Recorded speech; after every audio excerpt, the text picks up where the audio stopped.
이게 잘못돼 있어. 아, 그게 죽어있구나.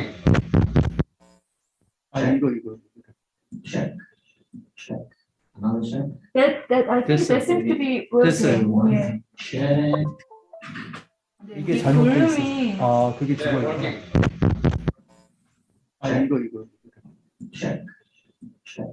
Another check. That I think that seems to be working. One. Yeah. Check. 이게 잘못돼 있어. 아, 그게 죽어있구나. So in that case, 아, 이거. check. Check. Another check. That I think that seems to be working. One. Yeah. Check. 이게 잘못돼 있어. 아, 그게 죽어있구나. So in that case, 아, 이거. check. Check. Another check. That I think that seems to be Sorry about it. This is really horrible to go through. right. So, like,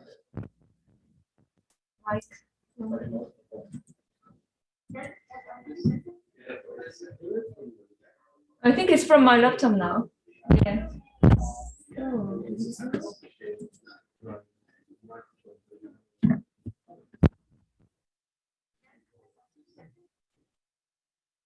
yeah, I think it's working now. All right. Yeah. Thank you. And then don't forget to record. Yes.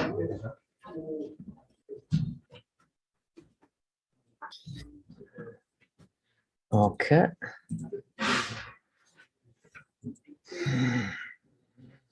Alright. So better if I stay here.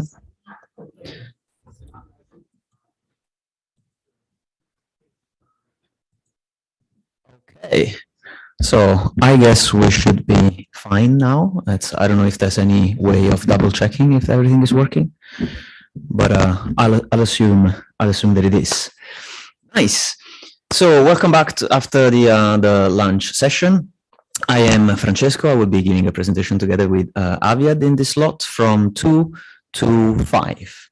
And since I know that some of you are still struggling with jet lag, plus I know that we just came back from lunch and blood is in the stomach rather than in the brain, and I know what Aviad has prepared for the second part of this session, which is dense and thick and full of beautiful things, I have thought that in the following 1 hour, I would take things relatively lightly, so it's more of a conversation on the topic of prosody.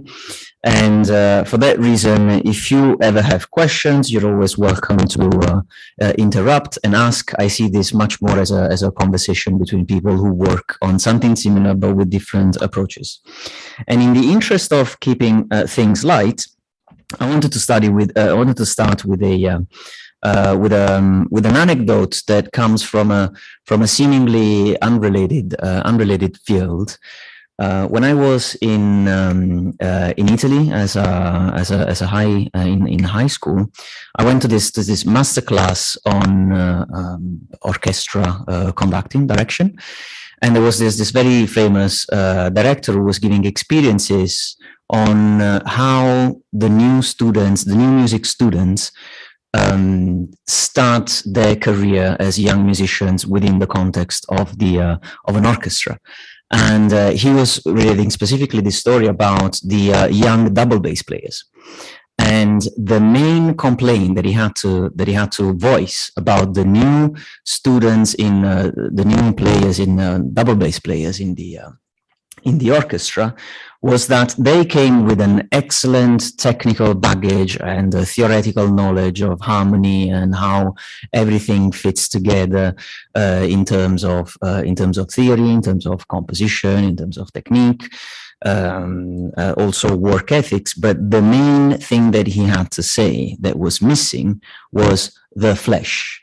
Was that players were not playing with their flesh, they were not playing with their bodies, they weren't interacting with the instrument. I mean, the double bass of all instruments is an instrument you really interact with physically, not interacting with the space, not interacting with the rest of the orchestra and with the audience. Essentially, what he was complaining about is that there was this sort of bare bones approach to what playing music means, students were essentially coming, we're talking about young students that haven't had still the chance to develop their experience. So it was endearing to make this kind of comments. It wasn't dissing on them in any way.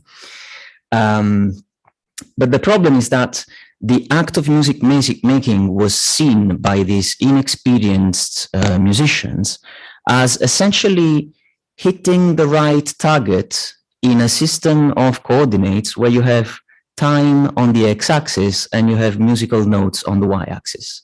And essentially, this is a way of understanding what it means to play an instrument that is accessible, especially if you look at the printed score of music.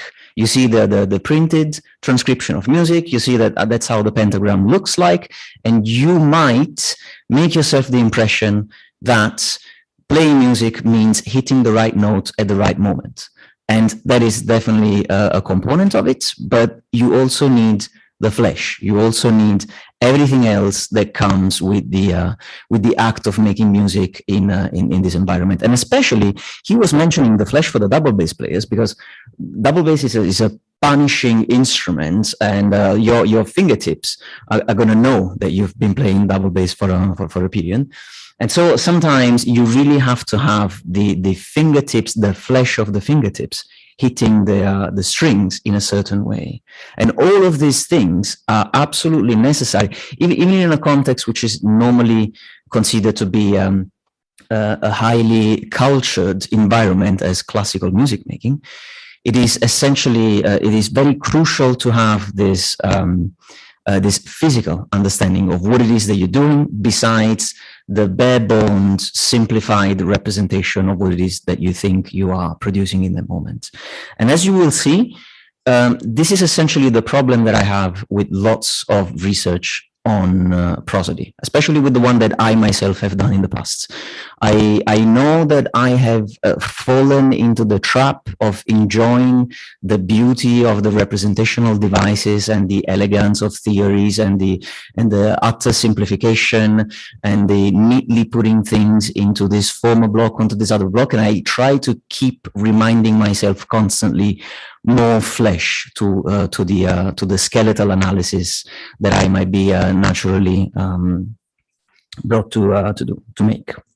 So a bit more completely, in this session, what we will do is first I will, talk in a very hazy way, pointing at the clouds and essentially being grumpy and negative, and talking about the dangers of laser-focused minimalistic representations for prosody. So where's the danger in not adding the flesh, or sticking with the bones and the skeleton?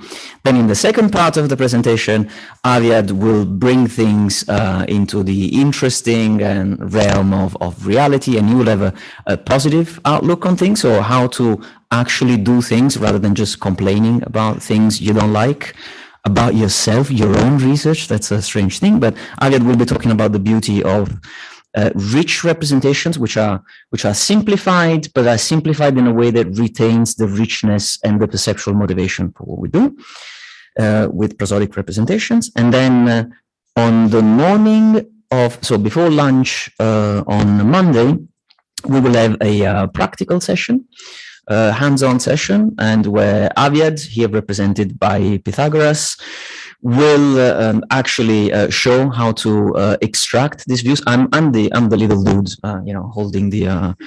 holding the blackboard, and we will have a small hands-on session to try and use the set of scripts that have been developed in R and in Pratt for accessing this type of representations. So as I said, for the next hour, I'm going to be talking more about the ideas and more about the ideas behind why bare-boned representations might not be enough. And as I said before, feel free to interrupt at any time. This is really not a lecture. This is more of like, let's see if we can work together on these things. And speaking of working together, I think it's good to find some common ground because I will be talking about representations, rich representation for prosody in general and for intonation specifically. So just to make sure that we are talking about the same things, when I say intonation, I mean it as a bridge between realm of sound on one side and realm of sense on the other side, in the most general understanding of the term. You can, as you can see, this can be said for lots of phonology. This can be said for lots of linguistics. This can be said for the general architecture of semiotic systems in general. So it is good to refine this definition a little bit. And one safe starting point for such refinement is the Bible on intonational phonology, so phonological approaches to intonation by Bob Ladd. And in the book, chapter, section, subsection 1.1.1, Bob Ladd says that intonation refers to the use of suprasegmental phonetic features, not just any sound, to convey post-lexical or sentence level pragmatic meanings, not just any sense, and in a linguistically structured way, so not in a paralinguistic, let's say, continuous type of mapping. So instead of having just any type of signal sound here, it's suprasegmental phonetic features, post-lexical pragmatic meanings, and then the bridge is quantal, is linguistically structured, is arbitrary, and is discretizable. Okay. And what we will do now is to have a look at how the simplifications of what we look in terms of the signal, of the sound, of the suprasegmentals on the one hand, and on the pragmatic side, on the meaning side, is generally responding to a tendency that is common to thought in general, to scientific thought, a bit more specifically to scientific thoughts, potentially in Western traditions. We'll talk a bit more about this in the end, but it's this essentialist view, this idea that we want to remove as much over-specification as possible and access the gold nuggets behind the variability of reality. So the idea is that you might have an understanding of what a bull is, but if you're doing phonology, your ambition is to get to the most underspecified, the cleanest representation of a bull ever. And we will see that intonational phonology is doing this in different senses. It's doing that with the signal, is doing that with the meaning. And my question, as you've seen at the beginning, is how are we overdoing it? In our tendency to oversimplification so that we can build a bridge between two simplified realities because it's easier and more manageable, are we going too far and do we need to remind ourselves to put some more flesh into the debate? So to give a concrete example of how this works in intonation, a classic paper that doesn't come from the intonation phonology, autosegmental metrical tradition that Bob Ladd exemplifies, but comes from the same year, is this paper from the Eindhoven Center on Perceptual Research on utterances of the type Amanda goes to Malta. The original experiment was in Dutch, but this is really not relevant. And here what you see is that you have the orthographic transcription of the sentence. You have 4 words. You have 2 very strong content words, the subject and the direct object. The verb is not crucial in this specific example. And then you see a stylization of the F0 contour that in time shows a pattern of the type Amanda goes to Malta, something like that. And the idea is that you can see here the 2 turning points, the 2 highs, the two peaks associated with these 2 words instantiating these 2 constituents, which are the lexically important ones. And the idea is that this signal, the suprasegmental aspect of it, the F0, can be discretized into these points. We can strip away all of the all of the details of the bull, and we can be left with just a shape, and just a shape would be where these two F0 peaks fall in time. And the same thing happens on the side of meaning, because we can say that this is a neutral focus type of utterance. There's no specific focalization of the information on one constituent or the other. It's just out of the blue, what is happening? Ah, Amanda goes to Malta. It's kind of an exchange that we've all had with somebody in our dreams rather than in reality. But yeah, let's say. And the idea is that once you've built a bridge between a simplified understanding of what is happening with the meaning, it's just neutral focus, simplified understanding of what is happening with the signal, the two peaks in the F0 contour are happening in these 2 points, then you can change both, one or the other. You can change the F0 and see how it's interpreted. You can change the interpretation and the context and see how it is realized. But that's the linguistically structured bridge that we create between a simplified signal and a simplified sense. And so, for example, if you say Amanda goes to Malta, then the idea is that you only have one peak. This peak is higher. It only happens on the subjects, and it gives you the impression that you are correcting a false presupposition from the interlocutor, that it was somebody else, not Amanda, who's going to Malta. So that's why you say Amanda goes to Malta, and that's only one peak there. And we play this game. We've been playing this game for, I don't know, 30 years or so, and we enjoy this game very much. And then, you know, we shift the focus onto the other constituent, and oh, look, Amanda goes to Malta. And then we go, yeah, but you see now the peak is higher on Malta, but there's still something going on Amanda, which is not really the case if you have the Amanda goes to Malta that you have in the top left. So in the top right, you see that there's a little bump on the other, and so on and so on. And so intonation phonologists, we just love to play with these examples, let's say. So essentially, we're not just looking at suprasegmentals. In Bob Ladd's definition, we said that intonation is building a bridge between post-lexical meaning and suprasegmentals. Suprasegmentals is a very tricky concept because, as every negative concept, it means just what is not segmental, which is already, just by saying that, you immediately see the problem that the definition of segments then is going to affect the definition of suprasegmental. It's not an independently and intrinsically motivated way of defining things, which, by the way, is the whole thing. Not having intrinsic motivation for the things that we do, for the things that we study, for the experiments, for the task that we ask our participants to perform is going to be a recurring theme in the presentation.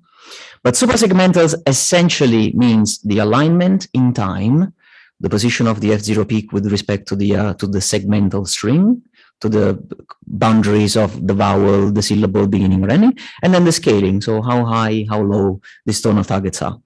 And there's plenty of other things happening in the signal beyond the segments. There's speech rate, there's voice quality, that's fricative pitch. I mean, maybe there's fricative pitch, maybe there's not fricative pitch. The jury's out there. We really don't know. There's intensity. And I mean, intensity, it's nice that the slide got cropped because nobody wants to work on intensity when doing intonation. It's very scary. And, you know, the microphone was distant from the mouth of this one speaker, but at a different distance with the other one. So we're not going to look at intensity. And we simplify, we take our representations, we have the signal, we have the suprasegmentals. It's full of stuff. It's full of rich information, and we just want the line. We just want the outline of the bull. So essentially, it's mainly scaling and alignment. We take all of the richness of the signal and we reduce it to that.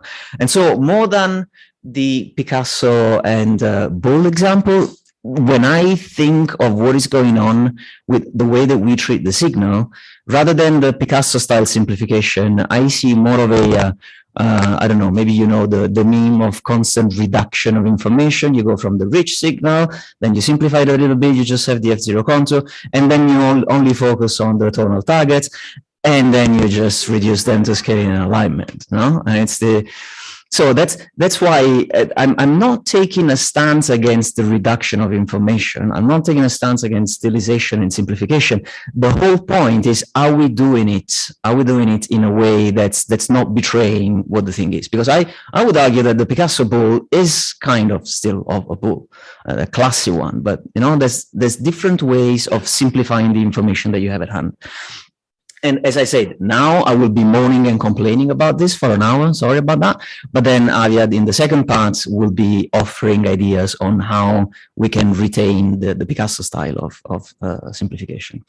So now you see, and even coded with the same ovals here, the idea of simplifying what you're doing as a musician, as a double bass player, into the way that you simplify what you do as internologists. If you just think that what is relevant for you is the point in this XY coordinate system with time and F0, there's a lot that we might be missing out. We might be.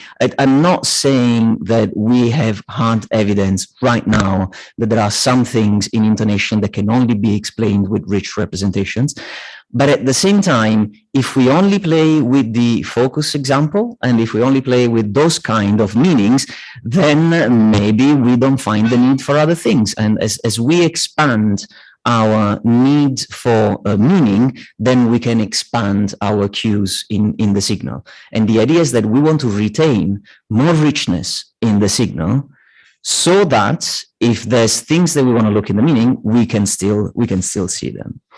And so the idea of the Thousand Island Bridge is essentially that we are only connecting one portion of the sound space with one portion of the sense space.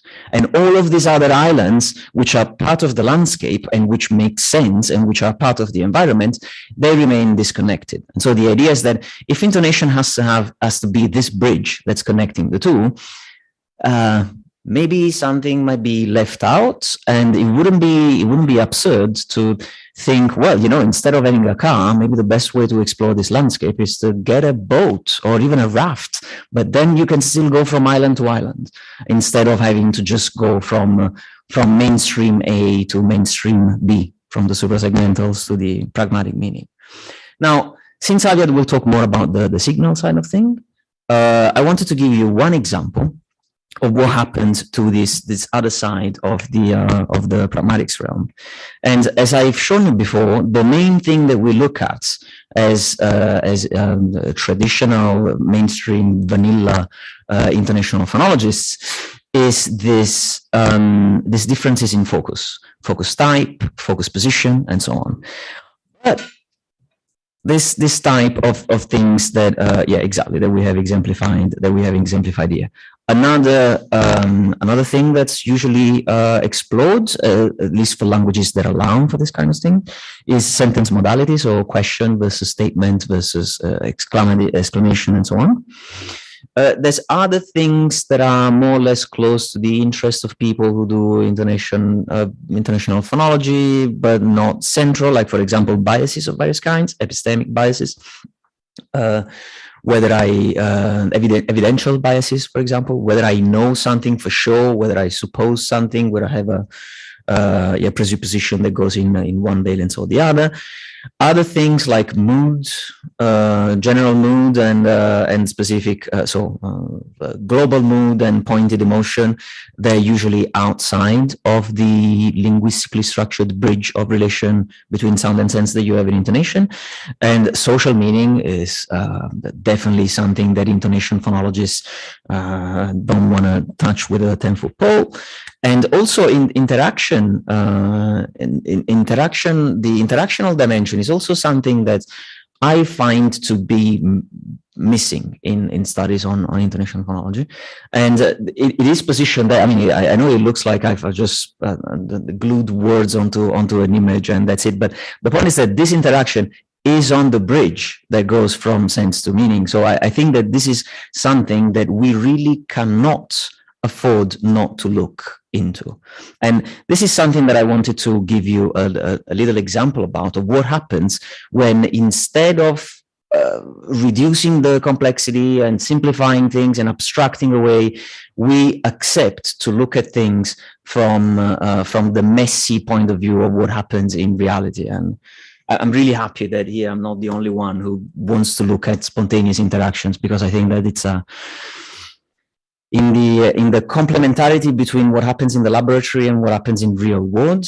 I think that especially intonation phonology really needs to look more at what happens in the real world. And so I look forward to Jane's talk on Saturday on this. And so let me give you an example, a 1-minute example on something very silly and very nerdy and very geeky. This is a picture from a toy soldier, miniature wargaming, sort of fantasy chess on steroids kind of game that people that nerds like me like to play. And thanks to the virus, people have started playing this game online because they couldn't meet anymore. And this was gorgeous because all of a sudden you can have international tournaments of people who meet to play this game, and you can have multilingual interactions, you can have multiple players, and all of this is happening on a voice over IP, and you just need to, just find your way into these groups and press the record button, and you can have very clean mono track signals. And those are gamers, so they usually have good headphones and good microphones. They invest in the equipment. They tend to have let's say a slightly skewed social profile, so maybe 2 a.m. that's what they're doing, and so the environment is silent. They're not doing this in the middle of how can I say, noisy street and all. And so in this specific example, I was playing a game with a friend from Italy. We were playing this game in English. And this makes sense that we were using, both of us, our L2 English, because this is an international tournament, and different people wanted to interact with the tournament, and so it was normal for us to play this in English. It wasn't strange in any way. And so what happens in this game is that he was playing with these filthy green goblins thingy, and he was shooting arrows with one of his regiments to one of my regiments. And the way this works, what does it mean that you're shooting arrows with your goblins? You essentially roll a die for each of the warriors that are in your unit. Can I have a show of hands if anybody has ever played this kind of games in life? Yes, spontaneous speech and war games. This is gorgeous. I used to be the only girl. It was great. Excellent. Sleepovers at my friend's house and everything. So we'd go over there and it would be like, oh, you're here for a girl. That was wonderful. That is amazing. I love it. I see a pattern between this type of games, spontaneous speech. It was the 80s. It was a while ago. Pioneering. Yeah, so for everybody else then, the way this works is that you first roll a die to see whether your arrow hits the target or whether it falls short or when in some other place.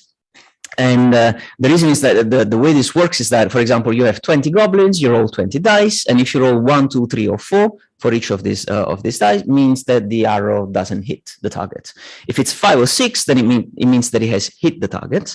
But then hitting is not enough; it has to inflict a critical wound. So for only those 5s and 6s that have hits, you roll the die again, and if you get a 6, then it's also the type of wound that takes the warrior out of the game, let's say. And so what happens in this example, spoiler alert, sorry, is that my opponent rolls his dice, and he rolls a lot of 6s. He rolls a disgustingly high amount of 6s, very, very impolite. But then he realizes that he doesn't need the 5s would have been enough on that roll, and he has used up all his luck with the 6s where the 5s would have been enough. And so in this type of game, when you're playing at a distance and you're playing at 2 a.m. and maybe you've had a couple of drinks, it is very normal to comment on what happens with the dice rolls. Okay, so you will see a continuous commenting on whether this was lucky or whether this was unlucky as a roll. So let's see if this is working. 30 shots. Okay, so that's a lot. Let me check. Can you hear this? Yeah, it's working? All right. What is going on? 30 shots. Okay, so That's a lot. 8, and 6. Look at Eating that! on, What is wrong with you? eating on 5s. All right, that's I crazy. need the 6s to wound, unfortunately, not to eat. Yeah. Ah, Okay, that's so we plenty. got that's 5 plus 3, 8 plus 2 plus 2, 12. Not bad, not bad, not bad, not bad, not bad. 12. We Okay. can expect some flagellant dead. So 6 and 6. Not gonna happen. No, come on. As I said, I needed the 6s to eat, not to wound, not to eat. Plenty of fives. So nothing. But yeah. All right. Voila. So it did work. So 30 shot. Okay. my warriors live to fight another day. Now, the reason why I find this excerpt to be particularly interesting, coming from the discussion on F0 movement, on F0 targets, on focus, is that we have this this utterance here when he says that he needed the 6s to wound, unfortunately, not to hit, where he realizes that he's rolled, I don't know, maybe 11 6s out of 30 dice, no, 12 out of 30 dice, which is mental. But he was just wearing out his luck on this roll here. And so what he says, let's see. I need the 6s to wound, unfortunately, not to hit. This is textbook L2 native Italian speaker, L2 English, contrastive corrective focus. And it exists to wound. It's like you can almost see it's almost non-speech this thing. So what you find in the experiments, you also find it in real life. This is happening. You have it in the conversation. But something that's even more interesting, I don't know if you have noticed it in the second part of the conversation, is that exactly this is what you see in the experiment and also in real life. Is this other utterance here towards the end, where he says again, since he's shocked by the fact that the things didn't work out after the first excellent roll, that he needed the 6s, and what he wants to say is I needed them to wound, not to hit. But then he mixes up things and he says to hit. And then he realized that that's not what he wanted to say. And then he has to correct himself. So this is not just a narrow contrastive focus. This is a narrow contrastive corrective, meta-corrective. So this is really, no, sorry, I just got it wrong. So this is from the pragmatics point of view, from the information structure point of view, this is the god of focus. Every single possible marking from the information structural point of view is on this word, wound. It's like, no, I meant wound. I didn't mean hit, sorry. You know, and it's exactly what I meant to say, that it was wound and not hit, and I just got confused. This is absolutely the total center of what's going on. And if we look at what is going on in this utterance from the prosody point of view, so I'm representing this with one of the piograms that Aviad will show you how to extract, and we will do that today and on Friday. So you see here a little blob of F0 modulated by the periodicity of the signal as well. So essentially all of these blobs going in and out that represent the syllabic cycles. So I needed the 6s to hit, no, to wound, not to hit, right? This is what he said. And if you look at what is happening with the crucial word, with the god of focus, as we said, wound is the one in yellow here. I needed the 6s to hit, not to wound, not to hit. Right? So what is striking here is that wound doesn't have the F0 peak of the contrastive corrective focus. And it's actually the F0 is going downwards. It's not even accented. And why is that? Because everything is happening on the 2. on the word preceding it. Let's listen to it again, maybe. I needed the sixes to hit, not to wound, not to hit. To wound, not to hit, right? And this is why is this so relevant to how we do intonation? And I think that it's because we have been focusing on focus, but the point is that focus only makes sense within the larger frame of interaction. Here we have what we can refer to as a repair structure. The operation of actuating a repair from the conversational point of view is modifying completely everything that we know from the point of view of the intonational marking of information structure. We believe information structure, this word is the focused constituent, it has the highest rank of focus, but we have to renegotiate it based on which part it has within the larger interaction structure. You wanted to ask something? Because if you look at the whole discourse, the sentence appears there for the second time. Yeah. So I wonder whether it is one of the reasons why focus goes away. Yeah, this is interesting. It is also not new. It is not a new from the information status point of view. So it's there is an interaction normally in the literature between information structure and information status. The point is, though, that even in the first example, when he said, I needed the sixes to wound, unfortunately, not to hit. Also, wound was not new at all in that case, because he just said, I'm going to roll to wound. I need sixes to wound. And then he said that he didn't do that. So it is true. And I think that this comment goes in exactly the same direction. It's not only information structure. It can also be information status. And this is something that is, that has been thematized, but this is something that you can study experimentally. You can make an experiment. And in Cologne, we have friends and colleagues who have been mixing and matching different information statuses and different information structures. But the point of view is that then you don't work with conversation and interaction in the lab when you ask somebody to read a contextualized paragraph. And so the point of this example was that focus is also talking to interaction. And the moment that you correct something, this is doing something else in conversation. This is something else is happening, and there's some meaning that it wants to be expressed. And this is completely changing the picture and the landscape with what is happening with intonation and information structure. Yes. So in the beginning of the session, using Bob Ratzlaff's definition of intonation, there was a distinction between paralinguistic phonology, paralinguistic intonation, within linguistic intonation.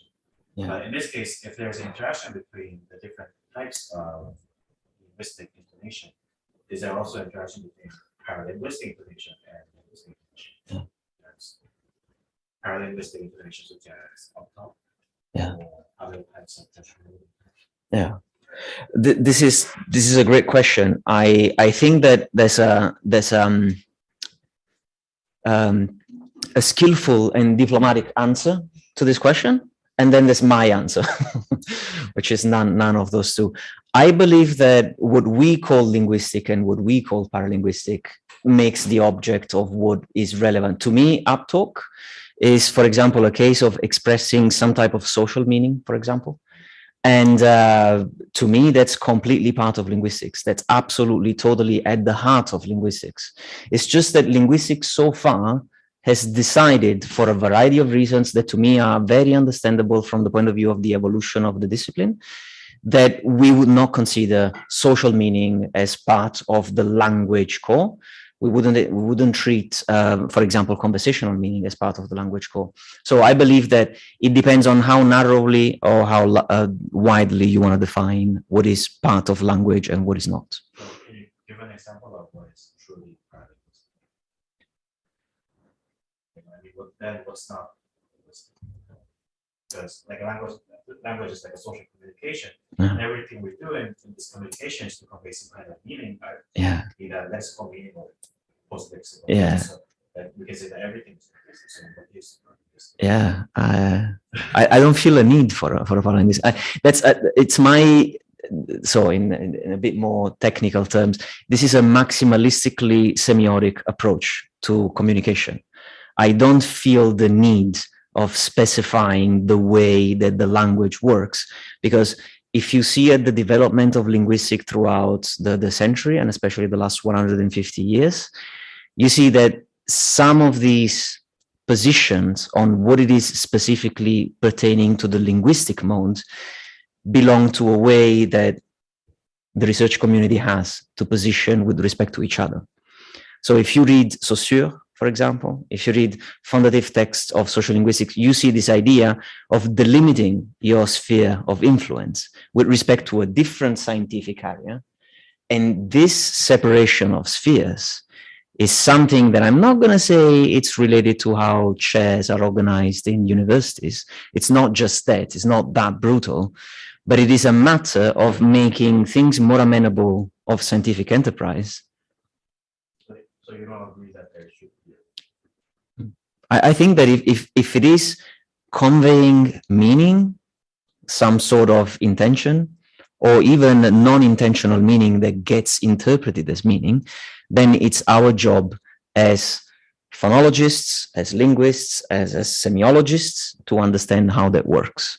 So the separation between linguistic and paralinguistic is something that makes sense when you are writing the introduction to a book for which you have to write 250 more pages, let's say, because you have to define what you're doing, but you're only defining what you're doing so that you can look at the rest. And actually, this offers an excellent segue into the other thing that I wanted to mention, which is this difference between an essentialist approach to linguistics, to actually doing science. I would say I don't want to. It's not just because I am here today that I have this kind of exaggerated dichotomy in mind, but I think that the Western tradition of thought, as you can see even from the artistic point of view, is really focused on accessing the essence of things.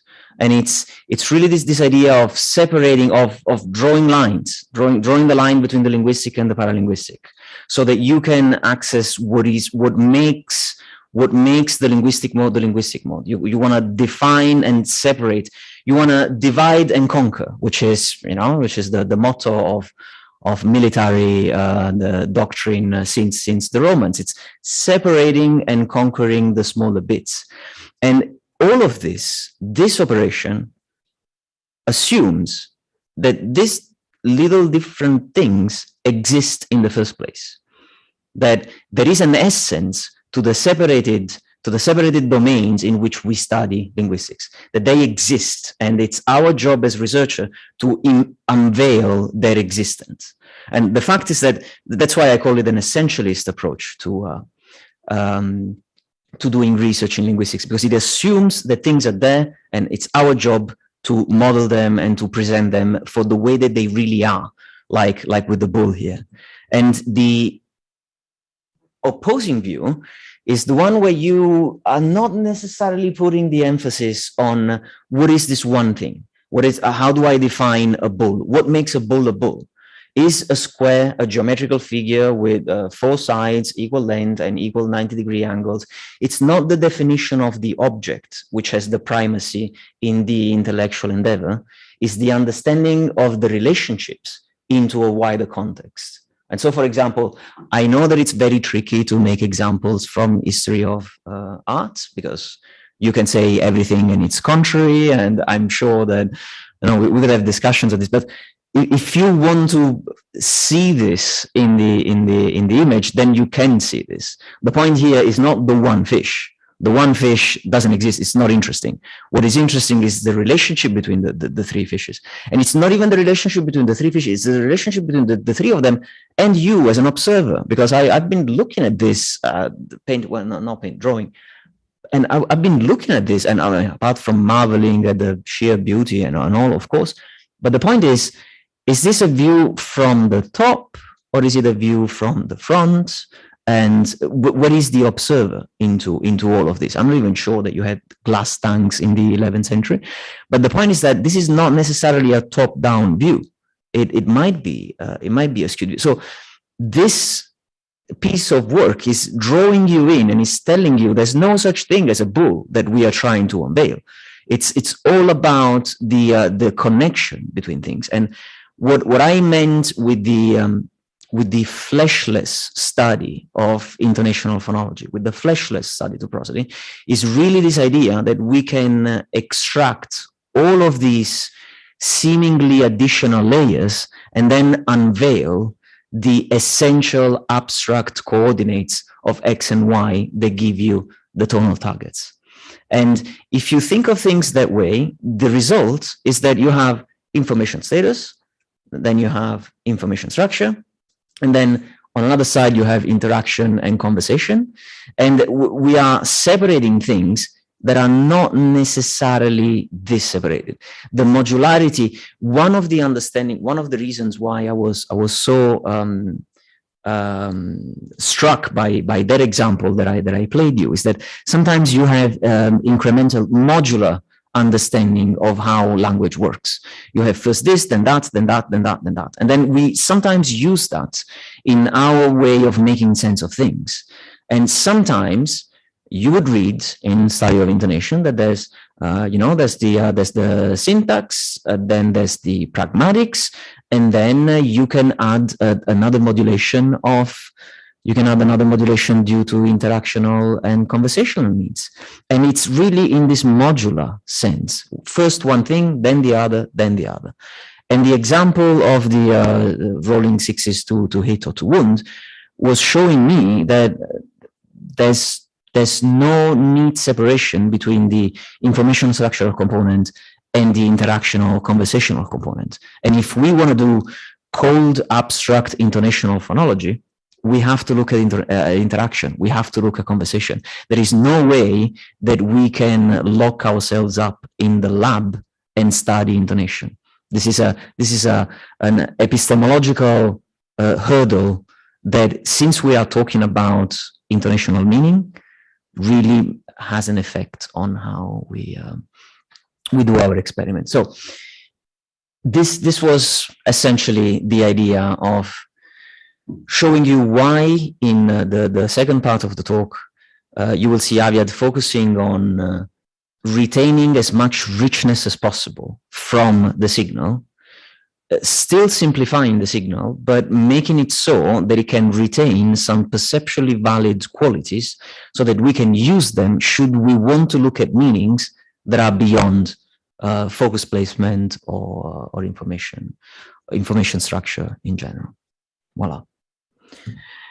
So with that, my bit is over. I'm done ranting on this part. Second session, you will see how to extract the theory behind saving all of this information in the representation of pyrograms.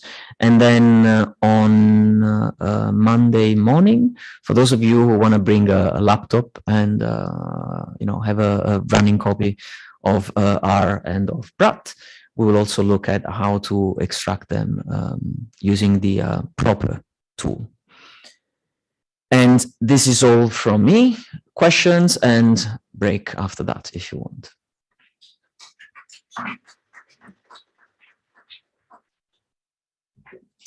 Yes, Bodo. Yeah, so very interesting, very cool slides too, and I love the metaphors.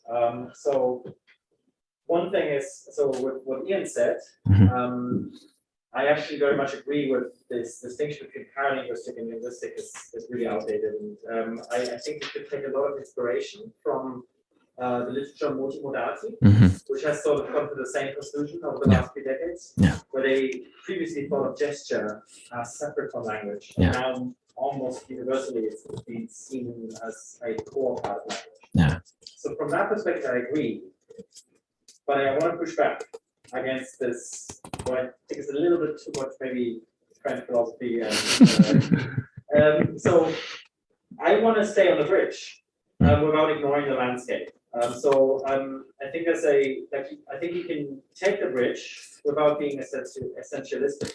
You can say, well, yeah, the landscape is there. I'm not ignoring it. I'm acknowledging its existence, but I'm trying to see how far can I push going just over the bridge, and how much legroom does this give me?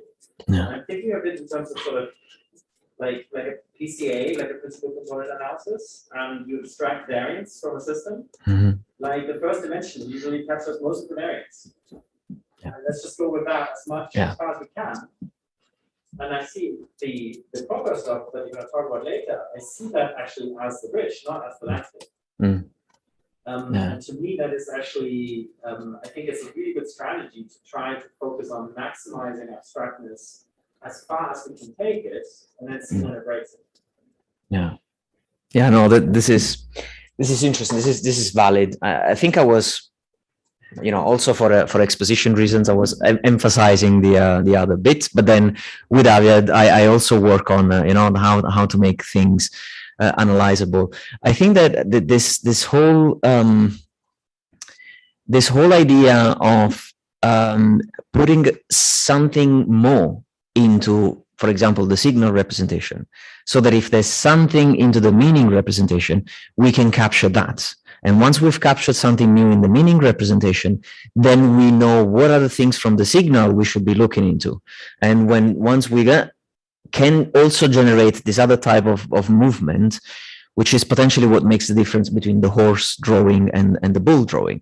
So the idea that we are saving what we need to save to express what we've noticed that we can express.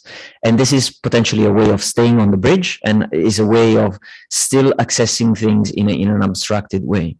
But I think that it's just as you said, like with gesture was supposed to be outside of the core interest. So I did my PhD in a research network that was called Sound to Sense, of all things. That was led by Sarah Hawkins in Cambridge, and one of the main points there was the notion of phonetic detail.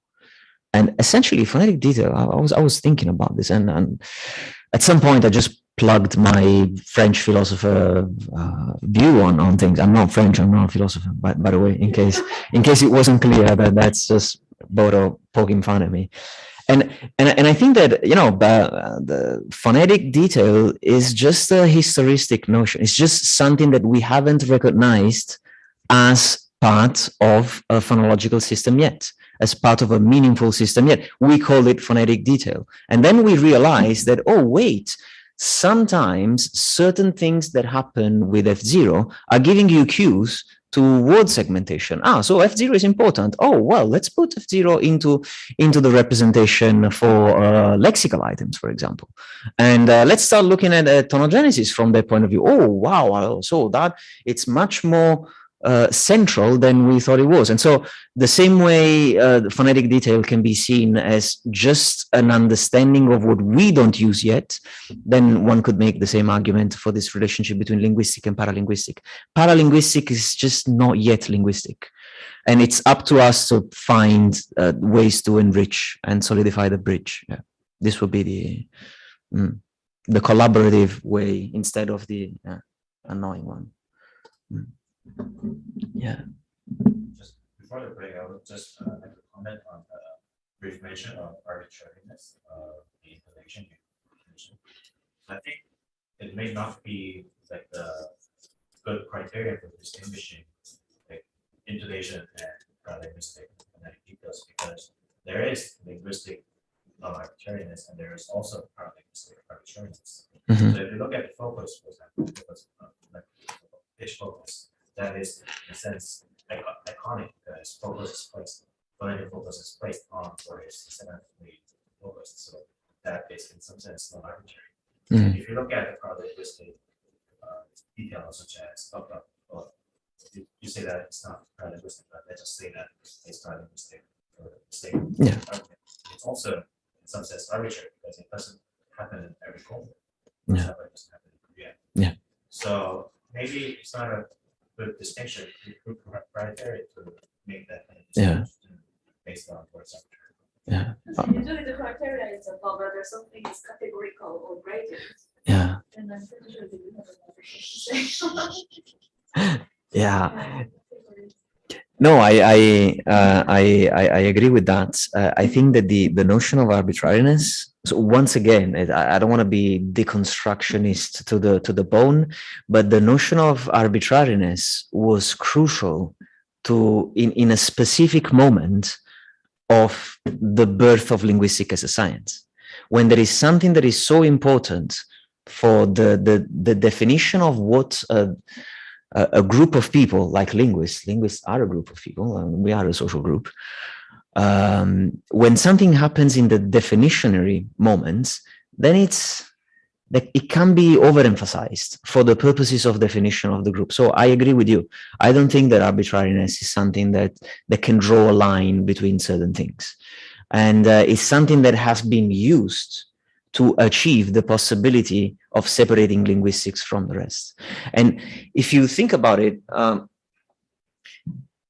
the moment where arbitrariness and categoriality were promoted to the definitional criteria for separating linguistics from something else, that happened a century ago in Geneva with Saussure.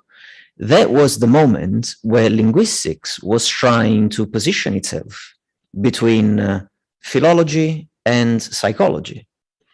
And at that point, things had to take a path or the other. And if you look at the history of early linguistics, you see different paths being taken. You see, if you look at the different options that you had around the 20s, in Russia or in Switzerland or in the United States, for example, there were so many different possibilities. And then the field developed in a certain way. There was the structuralist, then generativist way of seeing things got traction again, which is again a social phenomenon before anything else. And then it took some time before an alternative paradigm could emerge that could counter that. But I see it, all of these issues, when you have this feeling, is it possible that we've put too much emphasis on arbitrariness? Yeah. And, recognizing that this is all part of a collaborative scientific social effort that we do, it's part of the game, I think. In Buddhism, there's a scale of a boat. So, for example, when you want to cross the river, you have to make a boat. But once you reach the shore on the other, you have to discard your boat. Yeah. So you see this notion of arbitrariness and paradigmisticness, some kind of boat that having useful for the development of linguistics as science, but we have to discard it sometimes. I think that this is a very healthy approach to many things in life, including science. I don't think that there's concepts that can stand the test of time, because essentially, Saussure he started by looking at Sanskrit and looking at triplets, like the ones that you have between Sanskrit and Greek and Latin.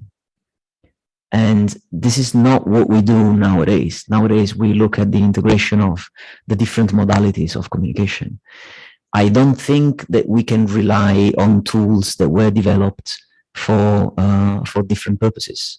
So it's eating spoon with a knife. It's carrying the raft on your back as you're climbing on the hill after having crossed the river. So yeah, it's the. But to conclude on this point, which to me is really close to my heart, the institutionalized nature of how we work as a scientific community makes it very difficult for people to leave the raft in the river and to start climbing the hill. The whole system, the academic system, relies on people leaving a legacy and specializing in one thing or the other. So it is very strange for somebody like me, who was trained in experimental phonology, in laboratory phonology, all of a sudden to go rogue, as I've been told, and starting to look at the nitty-gritty of actual conversation, just recording people and asking them, can I use this recording of yours, instead of doing clean experiments in the lab. It is very strange. It is not necessarily perceived as the thing to do, and that's why getting attached to the raft, to the vehicle, it becomes more and more of a thing, even if it probably shouldn't from the content point of view. Yeah. The morning mass, the afternoon mass. I'm preaching to the. Yeah, I don't know if you have more questions or maybe you feel ready for a break.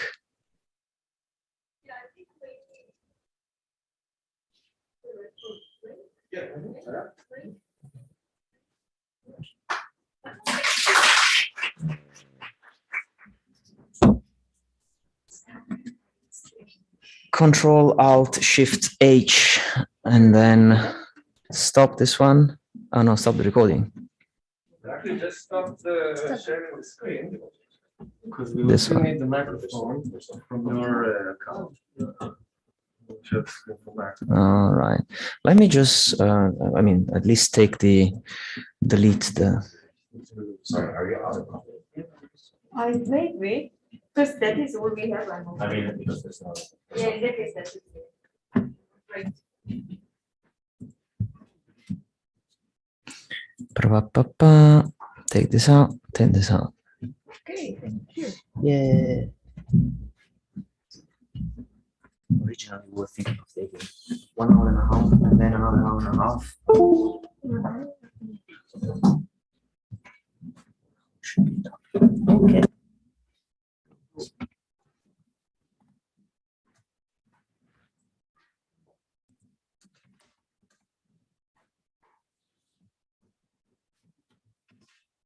Now, where's the other side of, so which HDMI, which end of the HDMI do I need to take? What's output and what's input? That's it. I like your the slides. Yeah. I mean, I fundamentally disagree with everything, but that's okay. So this is coming from the computer? Some of my papers that like this is one by Q&E for partners. This you can take this out and see what happens. So because Probably, I don't know what this is. because this looks like that's probably the input, although I don't know, what is this? What- This is connected to.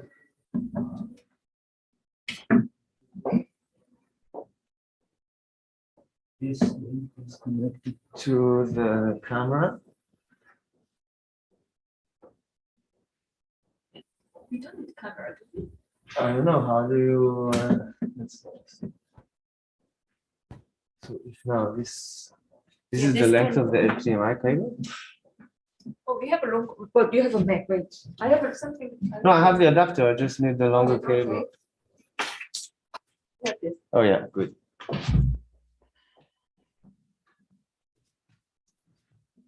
Let's see which side it wants to connect to.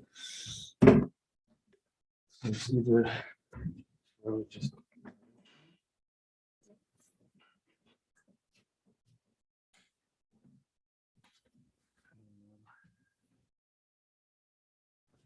See.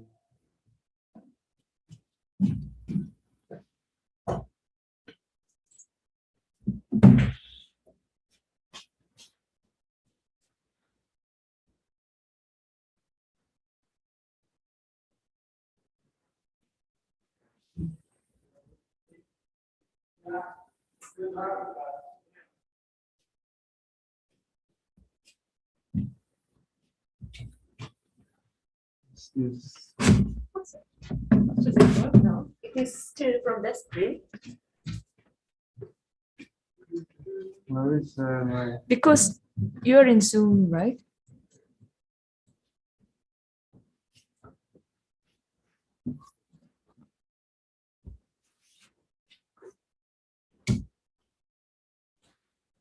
So now, am I sharing the, that seems to work, right? So let me also. Okay. Now we don't want my face there.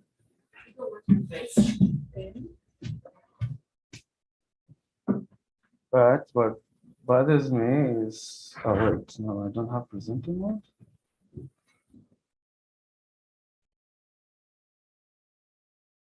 That's not cool.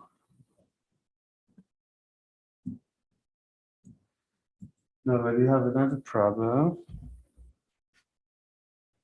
I don't, wait, before you continue. I need, here I need the presenter view, and here I want the slide to be, so now I'm showing the presenter view rather than. Now, if I use that, I have no notes. So why do you need to begin with? I'll just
not?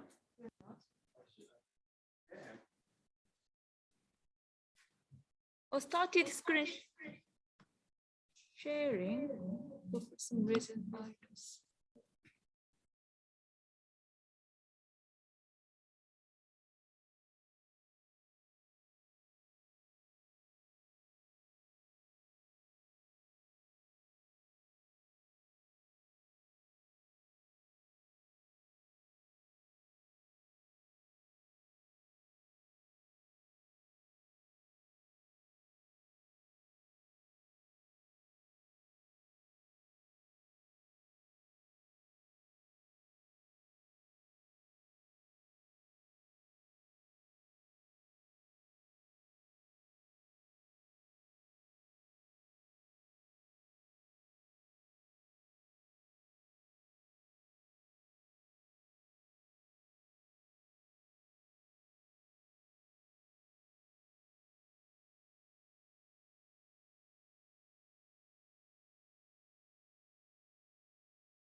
It is a Zoom screen. Because then you will hear me from here. But I can hear you now. Because this is my internal microphone. It's not really the best way to do it. Also, it's not gonna transmit the sounds that I'm playing. So if I'm doing this, 지금 share sound 할 거예요. 그럼 저걸 끄고 여기에다 뭔가 연결해서 해야 돼요. 마이크. All right. Okay. 아니면 여기 있는 마이크를 그냥 써도 되고. Yeah, so I think it is better to switch off that microphone and then Switch use this one it. off. Yes. So you can just mute on your Zoom account. Mute your Zoom account. But then whoever's watching it on YouTube will probably get that sound quality, and I'm not sure they'll hear what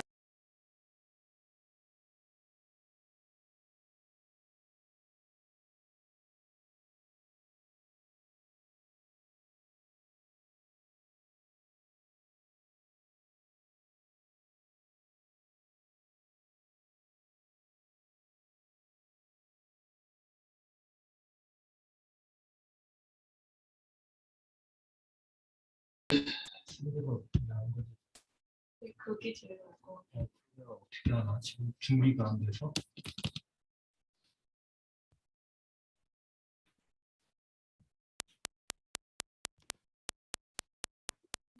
I think that is the way to. So now only YouTube gets my sound, but not the room. 그리고 이게 근데 지금 Now, 허리 있는 거. now I the think room. only is from my laptop. Wait, I will get this. Oh.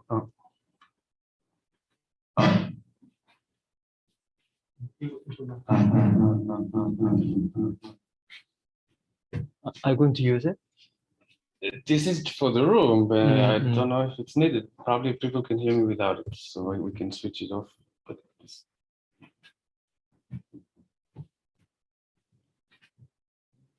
does this go through the YouTube? Can you hear me, YouTube?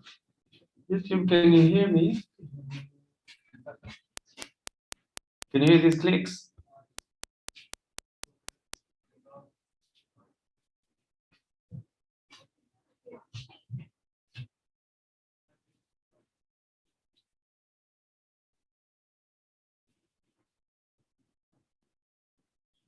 It kind of works, but not great.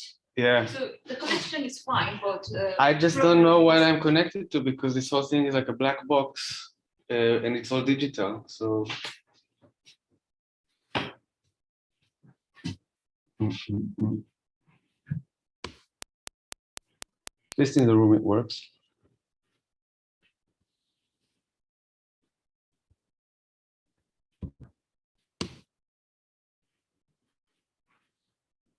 Okay.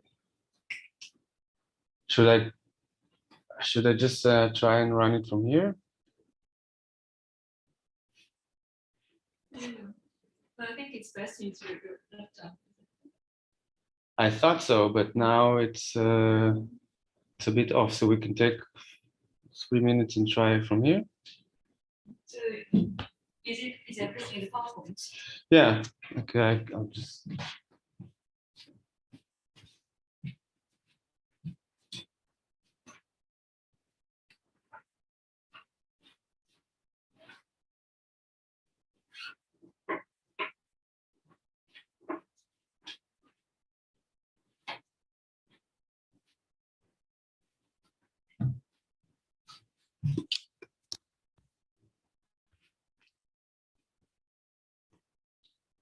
Because also everything is extremely slow suddenly.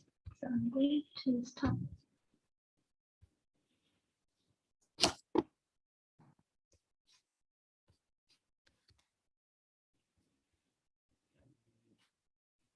Copy this here. No, it's a key. It's not. I just actually.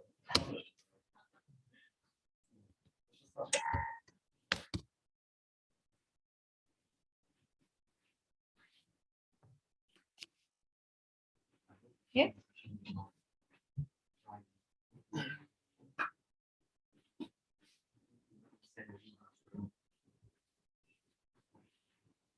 And did we do this?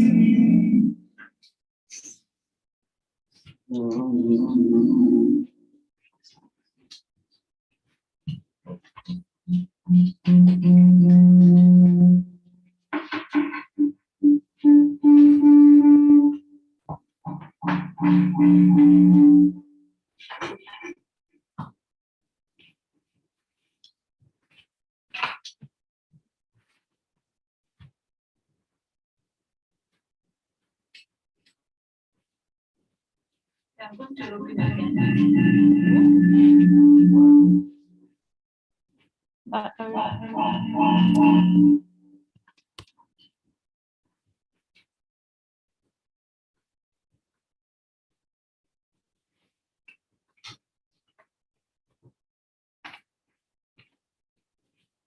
No, but wait, before, first of all, I think it is this one. What does it mean? I don't understand this Korean sentence. but first, let's see that my presentation even works before we go. Okay. Where is it? Yeah, just plug in. Okay. Let me try to find it. Oh gosh. Here. Here. Phone. Yeah. This one. Yeah, but no, don't run it from here. Okay. Don't. Copy to the desktop first. Uh-huh. Copy to the desk. Like here. Yeah. Where is it? Yeah. Oh. Okay. And I'm going back to. So wait, before you start the skill, let's first see that this can be actually done, just to make sure. Okay, so if I am. So now I have no notes. Where are my notes? The presenter view doesn't really work. So There's no presenter view here? no, there is, but it didn't work before. So what John did was he loaded his presenter, his script, like another set of PowerPoint here. Oh. Okay. Okay, we can do that, I guess. Yeah.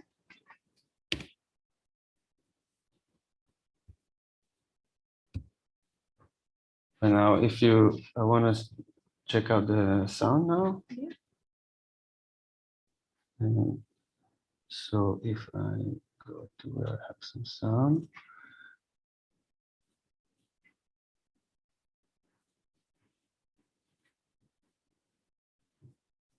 It muted.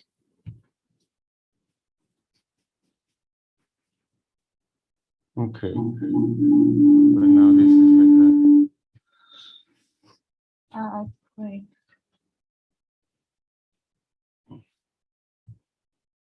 All right, let's go back to before.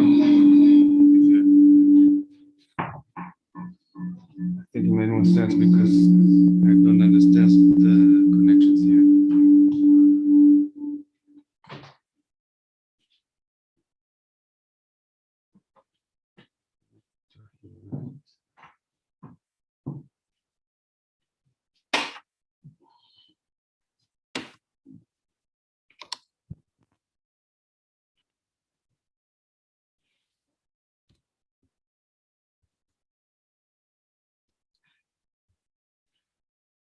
So now I want to show it from here.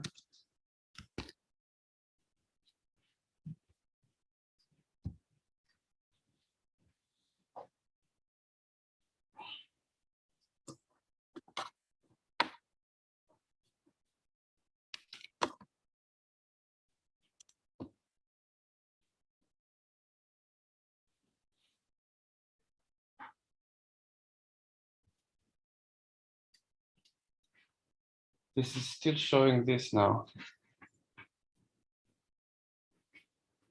instead of me.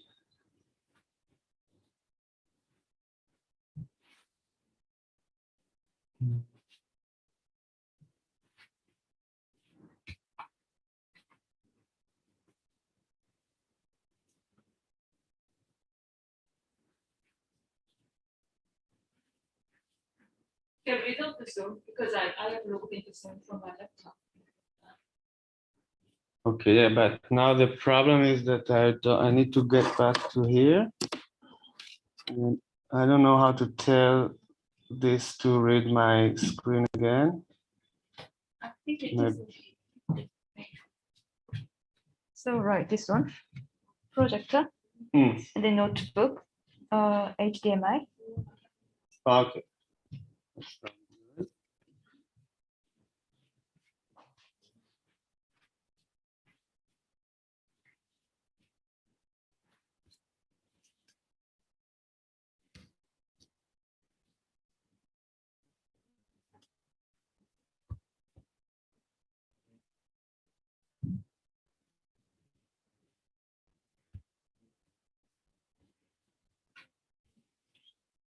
All right, so now if I switch to this.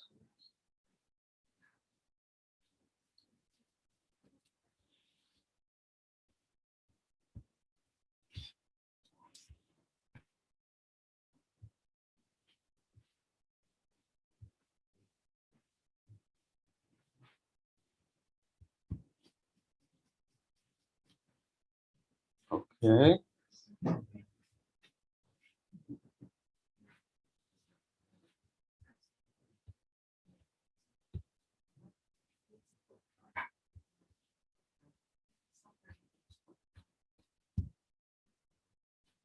Okay, so now back to Zoom.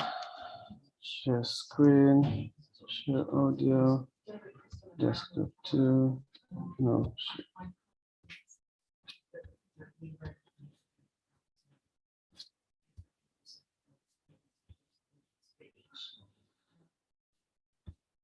Okay, so now it's supposedly sharing. I don't know about the audio on YouTube, but everything else is probably okay.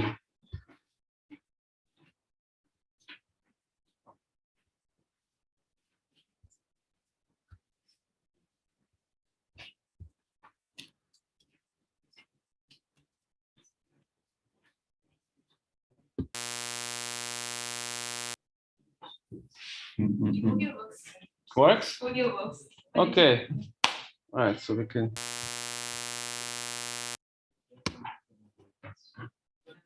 네. 근데 이렇게 하는 게 나을 것 같아. 했다가는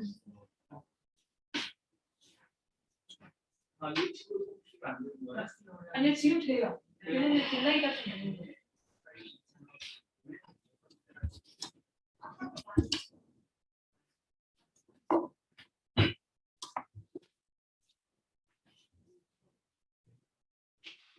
Okay. Okay, so I can start.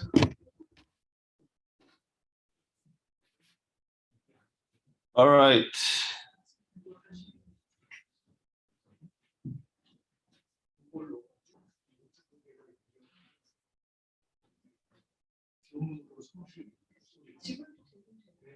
근데 더 이상 했다가는 더 복잡해지고 자신이 없어요. Okay. Are you ready? Jane, Francesco, please. All right. Okay, so thank you for staying with us. In this part of the presentation, I'd like to present a theoretical account of auditory perception and related methodological work on the acoustic signal. We believe that these ideas and methods can clarify the role of acoustic events in perception of speech, with the current emphasis being on prosody and intonation. And we also believe that these methods are well equipped to deal with the analysis of natural spontaneous speech, consistent with the path that Francesco highlighted, towards more ecologically valid avenues of research. I will first briefly present the theoretical framework, which we call priors, which stands for perceptual regimes of repetitive sound. Priors provides a reduction of auditory perception into very basic, continuous, non-discrete primitives that cover notions such as rhythm and pitch. I will then move on to discuss methodological implications that we develop under the name proper, which stands for prosodic analysis with periodic energy. And with proper, we use the continuous F0 and periodic energy time series to enrich the visual representations of pitch contours and to calculate a host of metrics that cover aspects such as intonation contour, prosodic strength or prominence, and speech rates. So I'll start first with a relatively brief description of what we call the priors framework.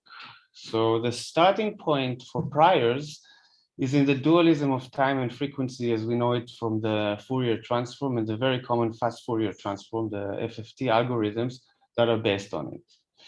We can use FFT to switch from representations in the time domain, like the left panel here, to the frequency domain, what we see in the left panel is the time domain and the frequency domain is in the right panel. So for example, if you have a complex waveform that includes the 3 oscillations that we have here, it will be really hard to disentangle them in the time domain. So now it's actually, we have these different colors and we still see a separation, but actually if it's a real complex waveform, we will just have a combination of them. And it will be indeed very hard to say that we have these exact 3 oscillations running here. But if we switch to the frequency domain using FFT algorithms, as we see over there, it becomes very easy. Essentially, we transform time, which is the speed of each oscillation here, into frequency, which reflects that speed with fixed frequency values, right? So if we have this blue oscillation is the slowest one, of course, then that will be also the lower frequency here. And likewise, the turquoise oscillation, which is the highest one, will have a high frequency.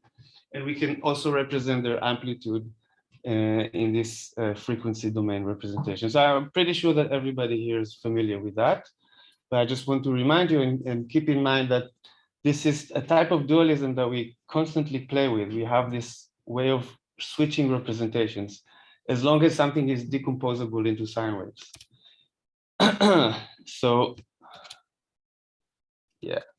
Somewhat similar dualism is found in mechanisms for pitch perception that attempt to explain how we perceive pitch, or more specifically, how we resolve the fundamental frequency of complex sounds.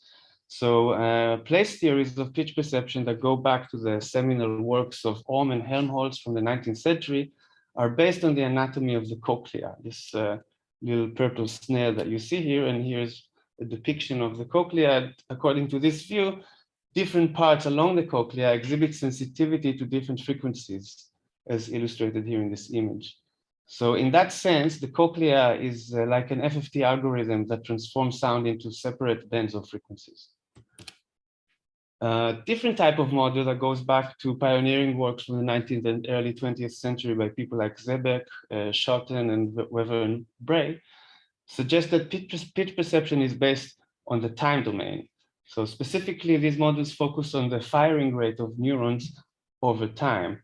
Essentially, our brain is capable of firing neurons at rates that phase lock to incoming signals. In that sense, phase locking is like a straightforward time domain representation of the speed of incoming sound. Now, these two things were, they started as two competing theories, but of course, over time, people realized that they're kind of overlapping. The cognitive psychologist Richard Warren, which published extensive studies on issues that relate to temporal integration of auditory signals in perception, presented this graph in 1982, where you can see that neural firing rate, so this is this part here in purple, kind of like relates to this graph, can lock onto events from 0.5 hertz, that is every 2 seconds, up to about 4,000 hertz, that is every quarter millisecond. The cochlea, so now it's represented here with this orange frame, and the other graph is usually sensitive to frequencies that start about 60 hertz and go up to the higher end of the human hearing spectrum, so up to about 20,000 hertz. What Warren showed in this graph is that the sweet spot for pitch perception is within the range in which the two systems overlap.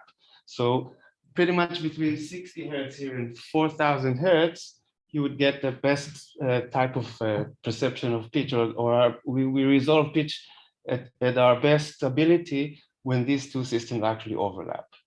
Also, the idea is that what I showed you for these two dualistic ideas of time and frequency is that there's an overlap between them.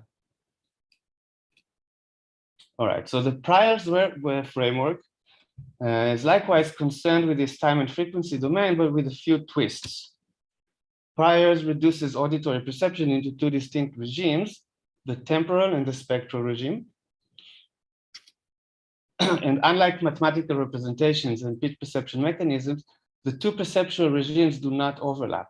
They are active within two separate and distinct timescales, highlighting two major effects in auditory perception: the perception of rhythmic patterns and the perception of periodic signals. So in essence, these are the two main types of temporal integration that we can achieve with sound. We do not perceive rhythmic relationships below 0.5 hertz usually. So if something, events that are separated by more than 2 seconds, we will probably not integrate them as belonging together. And at the same time, we hardly perceive pitch differences above, let's say, 5,000 hertz, 4,000, 5,000, give or take, for events that repeat more than 5,000 times per second. So also note that we're using here the terms rhythmic and periodic to denote two distinct types of effects, although there's no universal convention for this distinction. I'm trying to keep it like that here, but you should be aware that other researchers may use these two terms interchangeably. All right, so the main focus of priors can be demonstrated with a synthetic click train at different rates. So what you see in front of you are visual representations of trains of impulses that were generated by a synthesizer. An impulse is the most transient burst of acoustic energy with equal power across the entire frequency range. Now, what you see in front of you in the panels, so you have 3 panels for each example here. The white panel at the bottom show you a time domain representation of the signal within a window of 1 second. So the number of vertical lines that you see here are equal to the value in hertz. The 2 dark panels that are above are FFT-based representations of the same signal in the frequency domain. In all of them, frequency is plotted on the x-axis from left to right. In the middle panels, power is plotted on the y-axis, reflecting the amplitude of different frequency bands. And in the top panels, you see a spectrogram where power is depicted with color and time is plotted on the y-axis, showing here a window of 2.5 seconds. The 3 panels on the left side demonstrate a rhythmic effect at 4 hertz. It sounds like this. Actually heard it many times now, but let me play it again. If I can find the mouse. All right, so this is rhythmic because we can perceive isolated clicks, we can integrate them, and they appear here as a straight power, straight line on the it's like this is power, right? So it's equal across the frequency band, so we can see this straight line, which basically goes up and down. Here it's just frozen in this moment where you can see it where it's up, and on the there's a corresponding transient burst that you can see over time that appears horizontal lines in the top panel, right? So each one of these clicks. Now we have 4 hertz, so over 1 second you can see in the time domain 4 clicks. And here in the FFT representation that includes time, you can see in the 2.5 seconds, you can see 10 clicks as horizontal lines. The 3 panels on the right side demonstrate a periodic pattern at 120 hertz. The repetition rate is too fast for the perception of isolated events with a rhythmic relationship, and instead the perception of a continuous signal takes over. So it sounds like this. If again.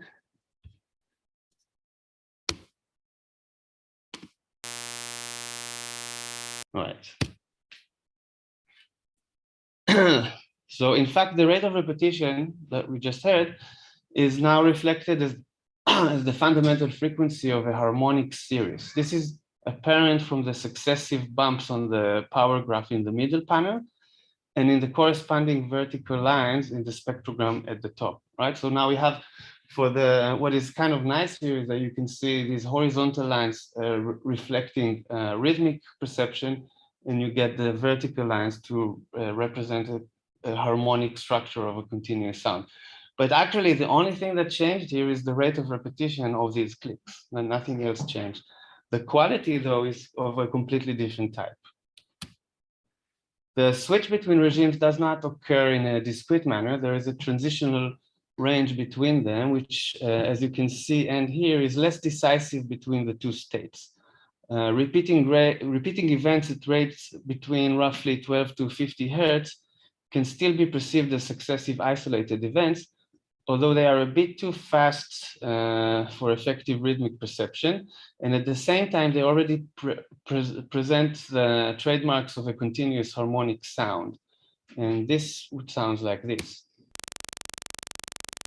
Note how the spectrogram in this case shows both vertical and horizontal lines.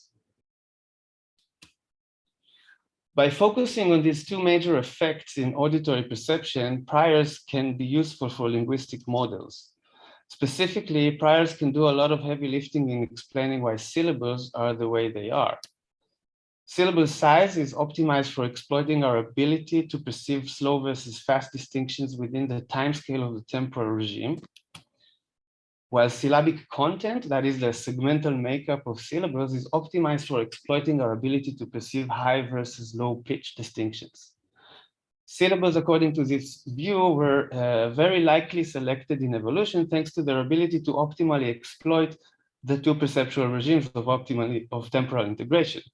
Syllabic size, which is averaging at approximately 5 hertz or every 200 milliseconds, is optimized for delivering rhythmic effects, and syllabic content, that is the segmental material in terms of sonority, is optimized for delivering pitch. So although this is not the topic of the presentation, what you can also see from here, and I think this is really good that we had Tamara's talk earlier today, is that we can say something really interesting about rhythm. And I'll just say that because we will move on. Also because of one of my favorite papers written by Haesung and Francis Nolan in 2014 kind of says it. And I think that this kind of also confirms what they suggest, is that there's no point in looking at isochrony when you think of speech and rhythm. So rhythm in speech, or in general, rhythm is a time scale. Isochrony is a goal. So isochrony is a goal of music using the timescale of rhythm, but speech has different goals to use within that timescale. But actually, today's talk will focus on the faster timescale and the link between sonority and periodicity at the timescale of the spectral regime. Okay, so this characterization of sonority was in fact the essence of my dissertation, which I recently defended. And I will briefly present the gist of this idea here, and I'll be happy to elaborate on this subject more in response to questions later. So just very briefly, as many here probably know very well, sonority has been a central concept in phonology, connecting segmental qualities with syllabic structure. Sonority hierarchies have been extremely useful in predicting universal phonotactic behaviors. Nevertheless, the phonetic basis of sonority has been an unsettled issue in the linguistic literature thus far. I suggest that sonority is best understood as a measurement of pitch intelligibility in perceptual terms, which can be estimated from the acoustic signal by measuring periodic energy. This is consistent with the insights of priors. Sonority as a measurement of pitch intelligibility is the linguistic aspect that governs the requirement that syllabic content will be optimized for delivering pitch. This proposal is also motivated by familiar typology of tone and intonation systems. Tonal events, either lexical or post-lexical, exhibit a strong universal tendency to associate with syllable-sized units in speech. If sonority is indeed tightly related to pitch intelligibility, then we should expect to find its acoustic exponent, periodic energy, playing a crucial role in prosody and intonation. To that end, we developed a toolbox called Proper, which, as I said before, stands for prosodic analysis with periodic energy. Proper is an open source collection of Prat and R scripts that are available within an OSF repository. And it's a joint project that enjoys the active contribution of various members of the phonetics lab in Cologne. And these include Francesco, of course, as well as Martin Grice and Mark Ellison. The following slides will provide a general showcase of the Proper toolbox. We will provide a more hands-on demonstration on the 4th of July for those of you who are interested. So you can see the workshop details, and Francesco also mentioned that earlier. So let's quickly consider a simple example that we took from the TV news archive, and I'll explain a bit more about this speech data towards the end of the presentation. This example sounds like this. Can I ask you a question? So what we first do is we extract the periodic energy curve from the acoustic signal, which you can see here in the red curve. And we, of course, extract the F0 curve of the same signal, as you can see in the blue curve here. And we use the interaction of these two time series to yield a periogram, an enriched visual representation of the pitch contour. So you saw one before with Francesco show his example. Periograms, much like spectrograms, represent acoustic power as a third dimension in the F0 plot. So the F0 curve is darker and wider, where the corresponding periodic energy is higher. Acoustic power in this case is the periodic energy, since it relates to the power of the pitch-inducing components of the signal.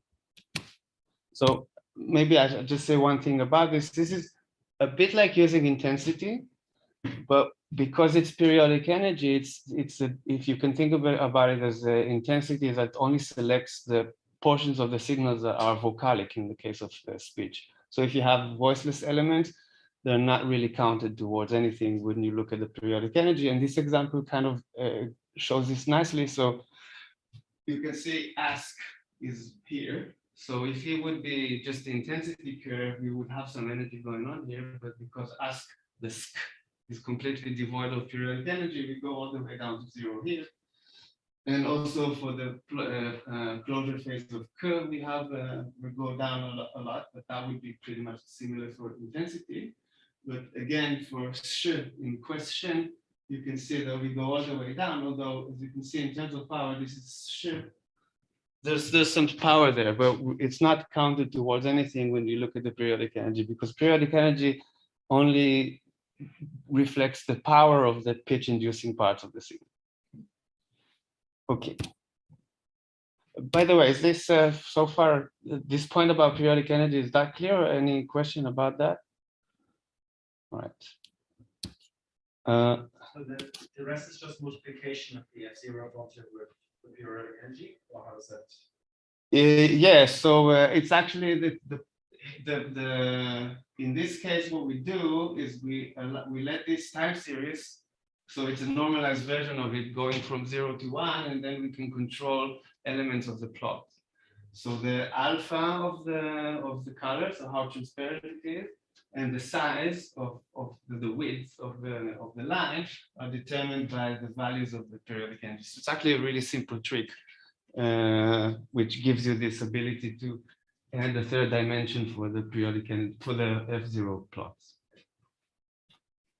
All right. So we use the periodic energy curve to locate syllabic boundaries with the second derivative of the periodic energy curve in order to locate the relevant minima. So the red vertical lines you see here show these boundaries, and they're based on the peaks of the purple curve. This purple curve is the smooth version of the second derivative, which is depicted here with the green curve. So these things that go between positive and negative values here are actually the second derivatives, and the purple version, which is the smooth version, is the one we use to dynamically locate the minima here. And with that, we now have a proper demarcation of syllabic intervals. This is not very different from what people have been doing with amplitude envelopes. But again, this kind of makes more sense, because what people often do is very similar also in the sense that they take a filtered version of the audio signal and then run the amplitude envelope on it. And that's usually only supported by the fact that it works. Here it's supported by the fact that we're trying to model something that is essentially syllabic, or essentially belonging to the definition of the nucleus. But the results are quite similar, because if you usually what people do when they filter the signal, they kind of get rid of a lot of the high frequency bands, so you get rid of a lot of fricatives, and you kind of discriminate in favor of the low frequency bands where you have a lot of the periodic energy. Okay.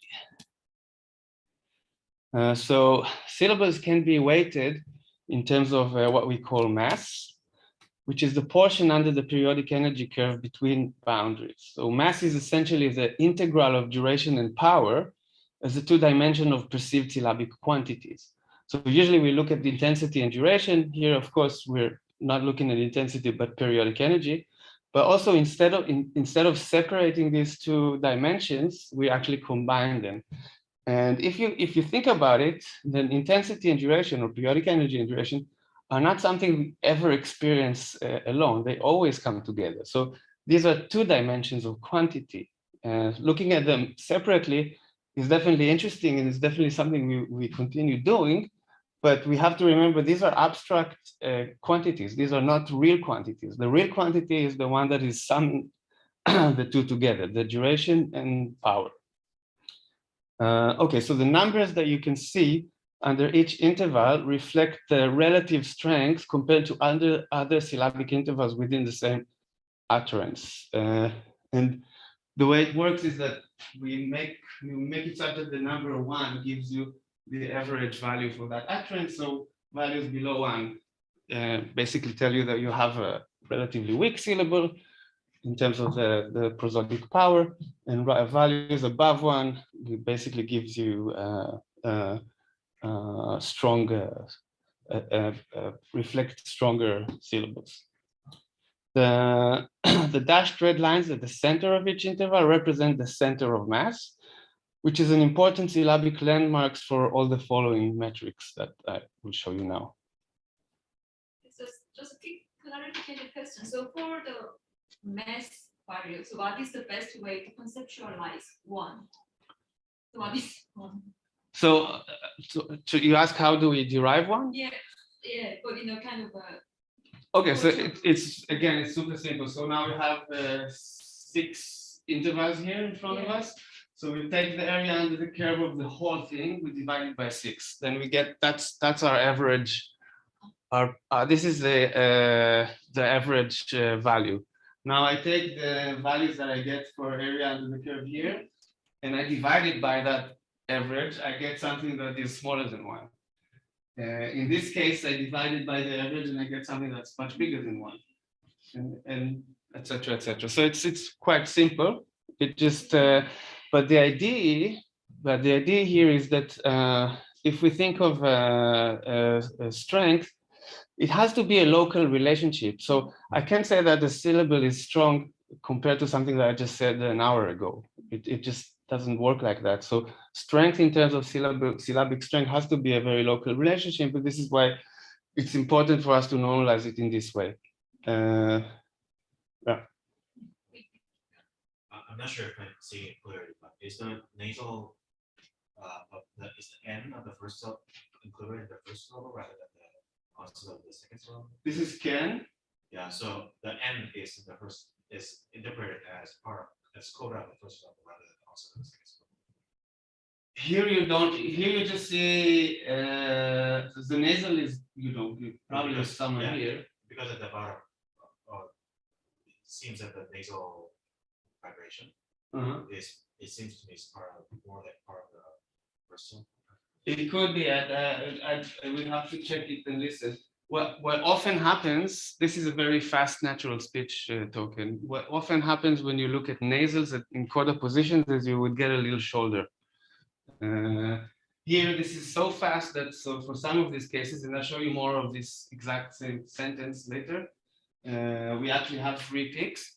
Sometimes people say, can I ask so fast that it's just one big peak? They all coalesce into one. So that what's happening in speech often. So then we need to decide whether we want to use the canonical boundaries or whether we want to use this bottom-up signal-based boundaries or some combination of both. So when these questions come up, we have the various ways of tackling them. But in this case, you don't have a representation of the nasal coda. You just have a representation of that first syllable. So are there numbers below the curves represent how sure of a syllable this is? So for example, if it's 0.74, that means very less sure that whether it's it's a full syllable as opposed to like 1.17%. No, I wouldn't say that we're not sure that it's a syllable. Well, for that matter, we decided that it's a syllabic interval. The boundary is already deciding that for us in that case. The question is now which syllable here is strong, so that we are often interested in relationships of strength, of prominence. And this is a very nice direct way of kind of representing quantity and strength. So I can say that Ken, I are the weakest syllables in this whole structure. And I can say that quest is the strongest syllable in this structure, because these numbers basically give you the differences in the areas under the curve. So by prominence, by strength, you mean how prominently distinct they are from one another. No, just how strong they are. Like intensity. Often people look at, for example, the mean intensity or the duration, right? That would be the same idea. So you could say, okay, this has the longest duration, or you could say, so if you're going to look at the mean intensity, this one is probably going to be the highest, right? Because it has the highest peak, I guess, seems like it. And most of it is pretty much high.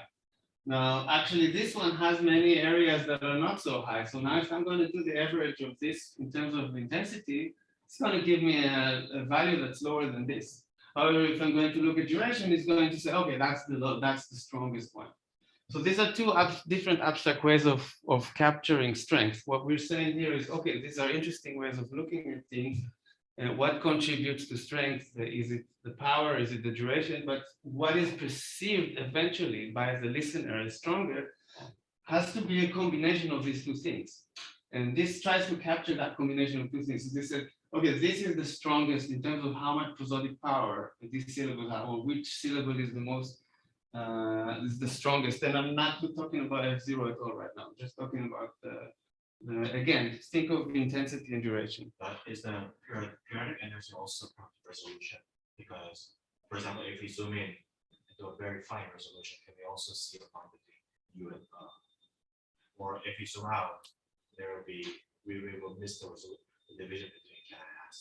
Is that the case? That depends on the speaker and how they talk. So we had a lot of can I ask you a question? So it's a project that if we get to it, I'll show you. We have more of this. There's no one case in spontaneous speech where you and I are separate. It's always, can I ask you a question? Actually, I think that there's no other. You just kind of, you hear it because there's a top-down perception of but people don't say it. However, if you're going to now visualize the same speech token that was spoken in careful speech, you will definitely have that you are. It really depends on what we're modeling. But in most cases, as I said before, also this is one of the rare cases where you have actually 3 syllables for can I ask. Usually we don't even have that. What my question was like, is this prone to how fine you define the resolution? So for example, if you define the resolution as more loosely, you would treat the can I ask as one syllable. Yeah, it definitely does. So there's a smoothing, we smooth the curve, the periodic energy curve. What we see here is a 20 hertz low pass filter. So at 20 hertz, you can think of intervals of 50 milliseconds. So that's pretty fast, and that's pretty fast to capture, let's say, segmental sizes. So we don't go, we don't smooth more than, so this is the least smooth version that we use, but we have versions of the same contour that are more smooth. So we go all the way down to 5 hertz low pass filter, which gives you syllabic size types of sensitivity. And if I use now the 5 hertz low pass filter smoothing for this curve, then I will definitely lose this distinction. But I think that even if I go up to 100 hertz, I will not have a separation between U and F because it just doesn't exist in the signal. Did I answer your? Yeah. All right. Boda, you wanted to ask something? Yeah, I think actually Ian's question somewhat answered it. Like, but just to clarify then, to be extra sure, the syllable boundaries here are bottom up. that's again, that's a great question because we have both versions. So we have an algorithm, and it really depends on how you want to treat your data. I can go all the way bottom up and tell it just follow the minimum. But what we usually do, what we recommend doing, is to input the syllabic boundaries via text grid and then inform the algorithm. So what the standard version is that the algorithms look for a minima, but only in the vicinity of an existing boundary that was already marked. So I can show you actually here. So for example, this should have been a boundary because it's tracking any positive peak on the purple curve. But because it's far away from the, and the dotted lines are actually manually marked. So you can see that these are located automatically and they are okay, they are being verified because they are very close to an existing, you can decide how close you want them to be. So this is, I think, as long as you're 40 milliseconds to the left or right of an existing manual boundary, and then you found the boundary here, then that will go through. And if that's too far, then that's canceled. Now, and by the way, this is a nice shoulder for the nasal, if you want to see it. Now, I think what the cool thing is with this approach, if you don't have a lot of data, I recommend add those manual boundaries because then you kind of avoid some errors in terms of, especially if you want to compare things. But if you have tons of data, then you can actually go all the way with the bottom-up approach because you can assume that all of the errors that you're going to accumulate will be more easily identifiable as noise. So you can still locate the main trends and assume that there's going to be some noise in the data, but then you can do away with actual manual segmentation. So we have this pretty nice way of letting you decide whether you want to go all the way bottom up, all the way top down. I can also force all of those boundaries on the manual ones. Or something in the middle, which is what we usually do. So this is what you actually see here. But if you manually define the sources, that kind of beat the purpose because the point of this is to objectively visualize the sources. No, you're just the boundaries. I didn't change, that doesn't change anything with how the periodic energy curve is going to modulate F0. It's just deciding where are my intervals. So I'm deciding which intervals I'm going to look at as syllabic intervals. Yeah, but the curves are here in order to drive the boundaries. So if you predefine the boundaries, that kind of no, it doesn't. It's your choice. If you want to go all the way bottom up, you can do it. But then you will have cases like that because, for example, this nasal here ends up as a shoulder, which is going to end up as a turning point, which is going to end up as something going on in the second derivative here, which will eventually be in some scenarios giving you boundaries where you might not want them. So it's up to you to decide whether you want to go all the way bottom up, all the way top down, or anything in the middle. But just for the sake of deciding where your intervals are, it's not going to change anything in how your F0 was modulated. Right, so this shape has nothing to do with the location of these boundaries. All right.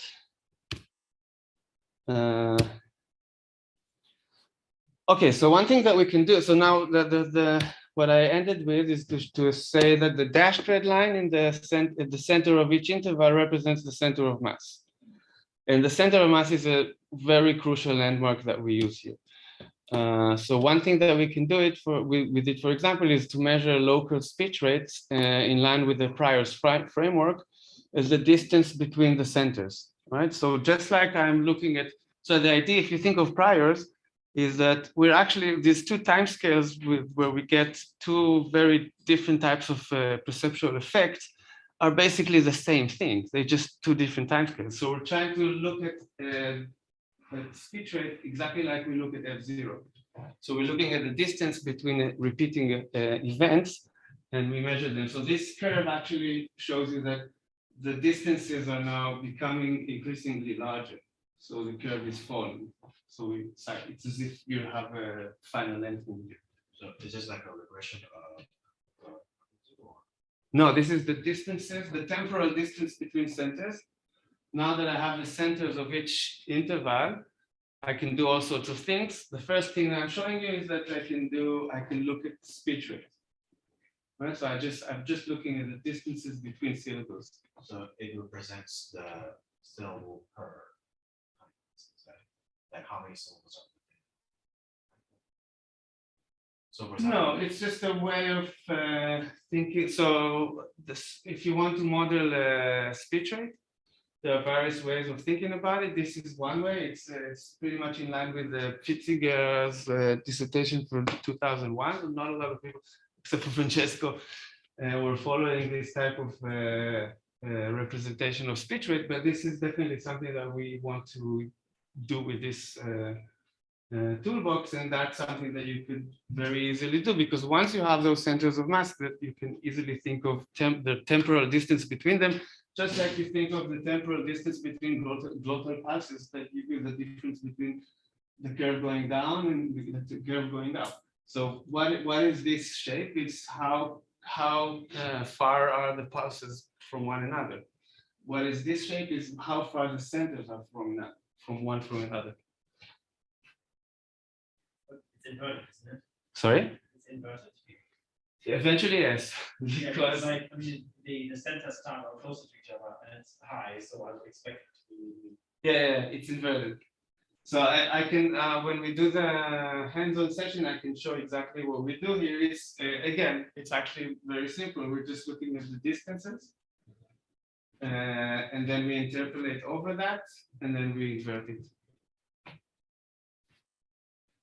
Questions? Sorry. Hey, Sung. So mine is really simple because it is just about for F0 y hertz. Y hertz. Because over other units like semitones or bar. Okay, semitones are absolutely not real. The semitones is just a part of Western music. Octaves are real interesting units, but we're normalizing it in a different way. So first of all, hertz is the raw values. I will show. So the next thing I will show you is how we model F0, and when we do that, we normalize it in a different way. But maybe there's a good point in using mel. Maybe there's a good point in using logarithmic versions. The thing is that F0 of a speech is quite limited eventually. So there's not huge ranges. What we eventually do is look at the range of the speaker, and then everything is going to be normalized to that speaker's range. But I'll show it in a second. Yes, please. So when you talk about pre-boundary lengthening, like in the literature, it usually said that pre-boundary lengthening is localized to left the line of the syllable. So in this case, it is kind of clear decreasing or decreasing. I can see that the initial portion of the utterance is very reflective, but it is kind of going down. It is going down. If we think about pre-boundary lengthening, I think that maybe USC is kind of a jump, like the speech rate is constantly slowing down. So we expect that kind of thing. That is one of my question. And the second question is that is there a way of visualizing, making an analysis in the speech rate and either like line, like or like which right. So I'll answer what you just ended with, and tell me if I didn't answer the rest of your question. But so what I tried to say earlier when I showed that theoretical notion of priors is that rhythm is not isochrony. Rhythm is a timescale. Rhythm is a perceptual timescale. It's one of the two timescales where something effective can happen. Speech, as far as this model is trying to say, exploits this timescale for the distinction between slow and fast. So prosody is using fast versus slow because it's an extremely effective way of delivering, for example, turn taking. And many other things in prosody are we use the distinction between slow and fast. So the goal of using the rhythm in speech, the temporal regime, is to exploit slow versus fast. The goal in music is to entrain different people to the same clock, which is not my point here, so I didn't say that. But yeah, in music, we have isochrony as a goal. In speech, it's not a goal. So we're not even looking for it. And instead, we treat speech rate exactly like we treat F0. So it's a curve, it's a moving target. It's modeled with a trajectory. Because we don't even think of it as an isochronous element. Did I answer all of your question? So pre-boundary lengthening. I mean, in this case, you have a nice gradual lengthening throughout the sentence. This is not what you will always get. And by the way, the determination of boundaries, which we talked about earlier, is going to affect this curve a lot. So it kind of is very sensitive to where the boundaries end up falling. But assuming that it's not controversial where the boundaries are, you might get very different contours. And we just started looking at things like that. So I can't say a lot, but it's kind of nice that we expect usually final lengthening, and you can see that very nicely in this case. So this is like a good.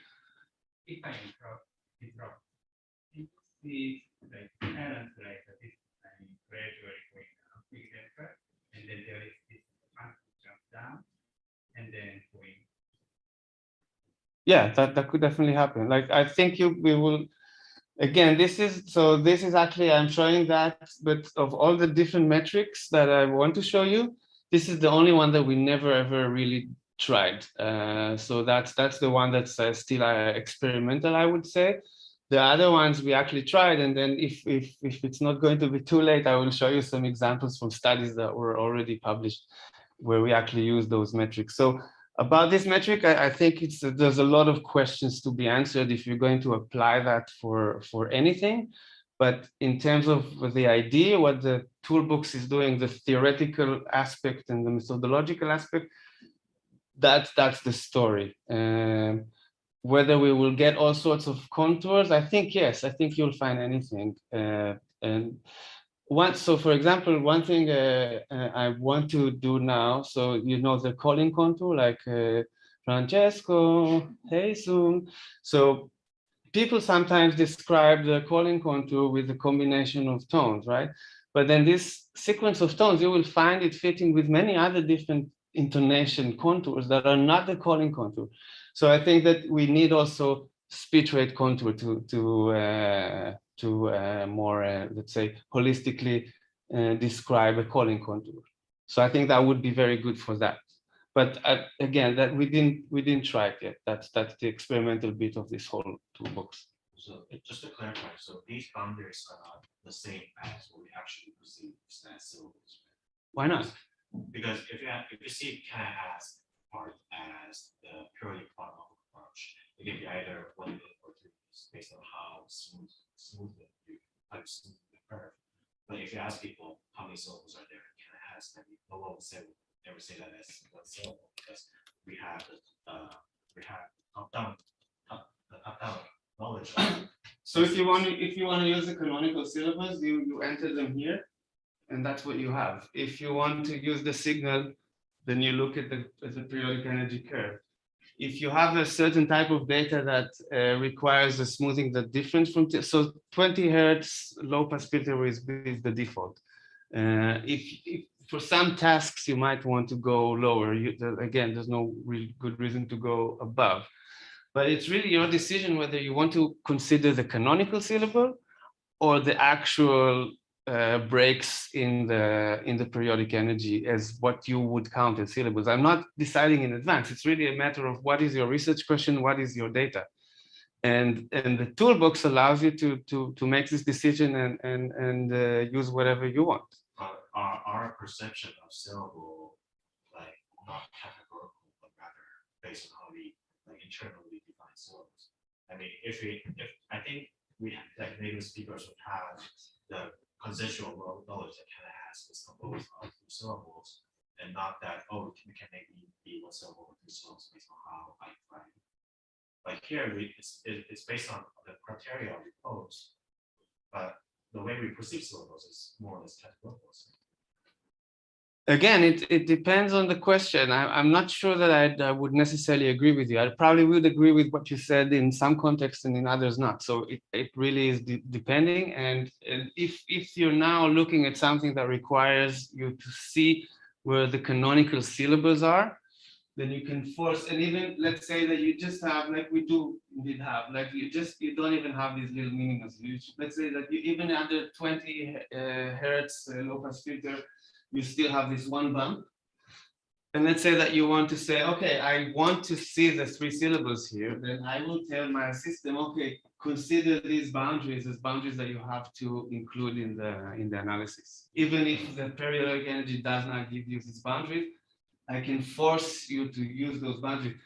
But that's only going to matter for anything that will later on be a calculation of syllabic intervals, based on syllabic intervals. So it depends on, for example, if you're looking at speech rate, that's going to matter a lot, right? So that's going to matter a lot whether something's going to rise or fall, of how big are your intervals. And again, that's an open question. Clearly, what makes it interesting is that there is a difference between the bottom-up and the top-down understanding of what a syllable is. So we include both of these here, as far as I can think of it. Here you have the representation of the signal, here you have the canonical demarcation, and here you have the negotiation between them. That would be the idea. Bodo? To turn Ian's question into a research question that the network could address would be to smooth, so to basically combine Tamara's task with your representations and smooth at different low pass filterings. So like that the whole thing would be a bomb or not a bomb, like multiple bombs. Extract those from the signal and then see what people clap with. Do they clap with the bigger bombs or the smaller bombs? Or with the boundary. Or the boundaries, yeah.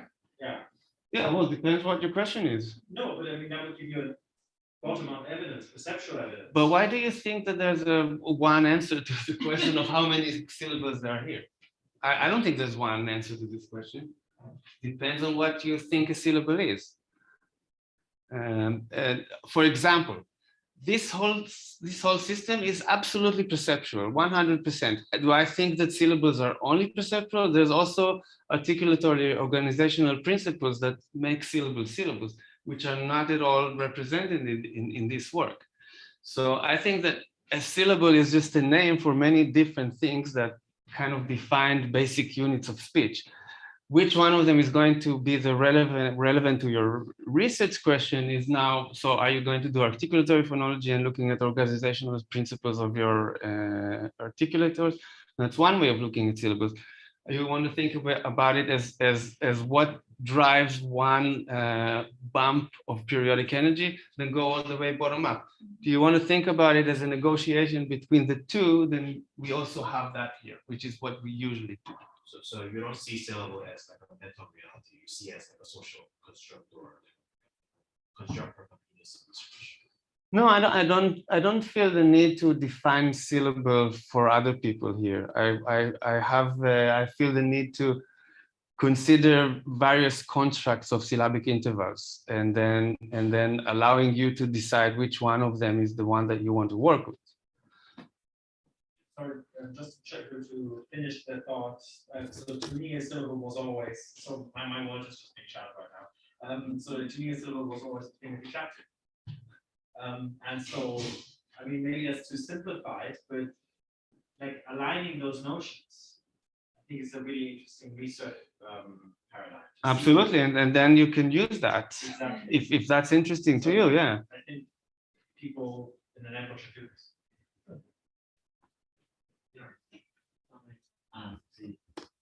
I think you can say the notion of syllables in the English words actually. For example, how many syllables does it contain? So this is if you think of the lexicon, but it's actually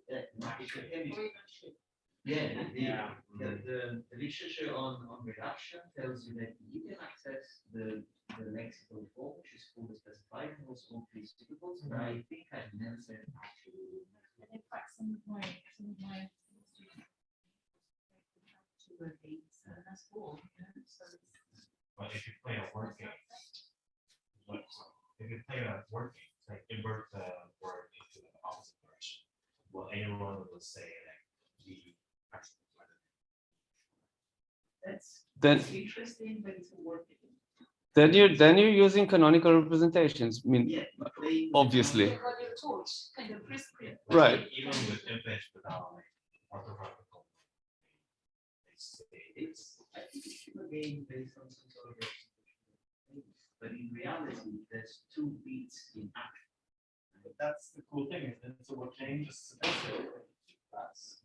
would come out of this representation. And that would be the beauty of it. And we don't have to discuss about these other things. But the point is, as long as you allow words to have different number of syllables, depending on the actual real context in which they are, which is the main point. They can be both. Yeah.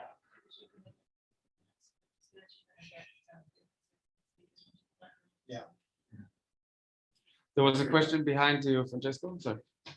Away from silver. So, what is the proper line indicate? Here? Yes.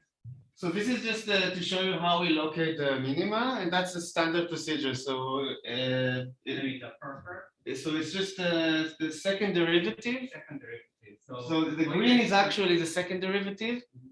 What we do here, which is I think kind of cool, is we tell the algorithm how many boundaries to expect, and we start with a very smooth version of this green line, which is the purple line, and we gradually unsmooth it, until it finds the amount of boundaries that it needs to find. Okay, going back to the speech rate, so you took the center of the center of mass. Yeah, center of the mass. So you took the center of the mass and then took the speech rate from that point. So why not? Yeah. So why not taking the speech rate at the peak of the purple line? So which is pretty much similar to the onset of the vowels. The peak of So in the previous slide. To take the boundaries rather than the boundaries. So there was the peak of the purple line, and if you took the boundaries at the peak of the purple line, it looks like that you're taking the center of the onset, vowel onset, or the anyway, the onset, and then no. So no, this is the jury's out. So how to do it properly, no pun intended, is really an open question. What I assume, and I might be wrong, is that let's say that you have sk, very long sk, but before it you had a very short vowel. Now, if you're just looking at durations of demarcated syllables, you're gonna have an extremely long syllable. I'm not sure that it's perceived as a very long syllable. If it would be a very long ask, rather than ask, I don't think they are perceived as having the same effect in terms of speech rate. So I assume that it's the periodic part of that structure that's going to govern where you end up. And I think Tamara's work on tapping with vowel onsets kind of supports that. So it's not really the boundaries that matter, it's the heart of each syllable that's going to count for where we get the bit. Essentially, these are just anchors. So for that matter, if you want to move them slightly, that's fine. But if you're just going to hit the boundaries, you might miss, you need to think about it, but you might miss something. However, that might actually capture something that gives you a better result. So the jury is out to that extent. Also, you can think about it as instead of distances, which is what we do here, as durations, right? So there are still various ways of thinking of how to properly model, and again, open intended, the speech rate. Yes, I think actually there was a lot of debate about these kind of things in 80s. So when people were measuring like the onset interval and then the distance between the P centers, perceptor centers, and which one is a better model for perception. Yeah. And I think again the results depends on how you answer this. Right. But I think that this is completely, this is trying to be at this point fully consistent with the theory and using the types of entities that are already existing in our toolbox. So to that extent, this would make most sense. But again, because this is the one thing that we never really tested on a lot of data, I don't feel comfortable saying that I think that this is the best solution. I think that this is the one that's most consistent with what I'm showing you, but might be that there are various different ways to do it better. Could very well be. But I'll show you now. I think it's consistent with how we also now, the next metric that I want to show you with the F0. So far what I showed you is actually we're just using the periodic energy. What is really interesting and the most useful ways of, I think, measuring F0 or quantifying F0 is the interaction between periodic energy and F0. And this is what we call delta F0. So we use the centers of mass to characterize F0 trajectory as a measure of the local pitch range from syllable to syllable. And we call this the delta F0. So here you can think of it not as the temporal distance. So we take the F0 value at each point here. Again, that's the anchor. That would be the point of F0 in the middle of the periodic energy mass for each interval. And we say, take that value here. And now instead of looking at the temporal distances, we look at the spectral distances. So I'm looking at the distance between here and here, between here and here, between here and here. Right? So you see now the raw values are in hertz, but we actually normalize them. So in this case, the range of the speaker is actually 100 hertz, so pretty much 100 hertz. So the values are almost the same. But actually, what the percentages give you is a normalized type of delta F0. And delta F0 is a way to characterize F0 trajectory across syllables. So what happens from one syllable to the next? Did it go up? Did it go down? Did it stay the same? So these values kind of give it to you, and we use the percentages so we can immediately do descriptive statistics and see differences between different speakers, no matter if it's a little kid, a female, male. We will immediately normalize them with percentages. This is why so far we didn't feel the need to move into different scales. But it could be the case that it would be a better idea. But this is, again, consistent with the same concept. Is this clear? All right. Yeah, okay, this is a better view of that same trajectory. So you can see what's going on here, right? In terms of how this is being measured. So this is just a way of characterizing the F0 trajectory rather globally, so from syllable to syllable, but it doesn't really say much about the shape of F0 within each syllable. To do that, we characterize the shape of F0 within the syllabic interval with a metric that we call synchrony. And this is based, again, on the interaction between these two curves. Now, to achieve that, we also derive the center of gravity of F0, and that's inspired by the tonal center of gravity by John Barnes and his colleagues. Although this is slightly different. So in each interval now you see there's also a blue line that you can see better here. So you see for each interval, the red dotted line is the same as here. The blue line is the center, is pretty much the same type of calculation, which kind of gives us a good estimation of what is the overall slope going, what is the general trend of the slope. And regardless of the nonlinearity of the line, it will tell us if it's pushing further to the left, is it pushing further to the right, compared to the center of the periodic mass. So as you can see here, synchrony is based on these two derived landmarks, and the center of gravity in F0 in blue and center of periodic energy mass in red. And if the center of gravity of F0, the blue line, is further to the left of the center of periodic energy mass in the red line, then F0 is mostly falling, as you can see in these cases here. Likewise, if the blue line is further to the right of the red line, F0 is mostly rising. And if the two lines are relatively in sync, F0 is mostly flat. And so that's how synchrony works. So synchrony kind of gives us a very good way of characterizing what is the general trend of the F0 trajectory within each syllabic interval.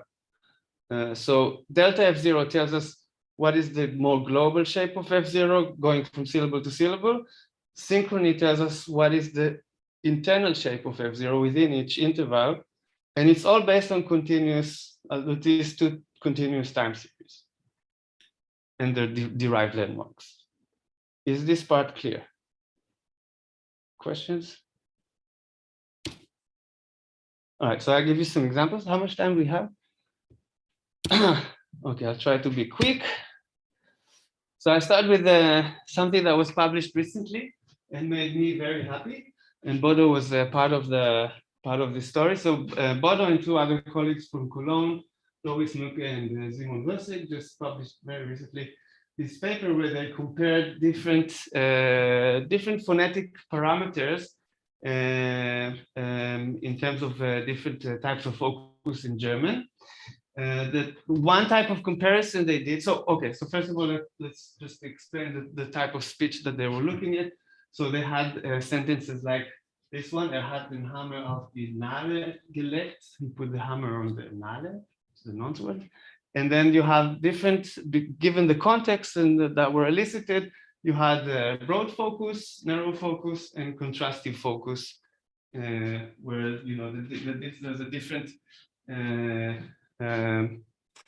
there's a different constituent being under focus, but actually in these cases, what we're looking at is what's going on in the stress syllable of the target word of Nadel. And so they compared this for various sentences, and they looked at two vowels, the a and o, and they compared 15 different variables. So here they just compared the difference between accented or not accented. So broad focus is not accented, and narrow and contrastive focus are considered as accented. And they asked what is the best predictor of this difference. And as you can see here, the periodic energy mass did a really good job. Basically, the only thing that did a better job here is the mean F0, which is pretty awesome because these are two complementary types of measurements. And specifically, if you think about it, the RMS amplitude and the duration are actually what the kind of like periodic energy mass is the combination of these two together. And both of them alone don't do as well as periodic energy mass, which is also more perceptually relevant because again, these are abstract quantities, they're not real quantities. I mean, they are real, but we never perceive them separately. Sorry, what's I? So Nade is A, but they had others, so this is just one example. In some of the cases, there was an O. Yeah. Yeah. Really? It was Node? Yeah. All right. Yeah, I didn't remember that. How come the torso they played it? What? Is there any like significant difference between No, but look, the results are very similar. Okay. No, there's nothing really interesting in the difference between I and O here. It's just that I'm showing you everything that's there. I could have shown just one of them. But what you see here is, so what predicts the difference between these cases where it's accented and this case where it's not accented? What type of measurement would predict these differences the best? So periodic energy mass did really, really well in this comparison. If the traditional F0 mean to periodic good,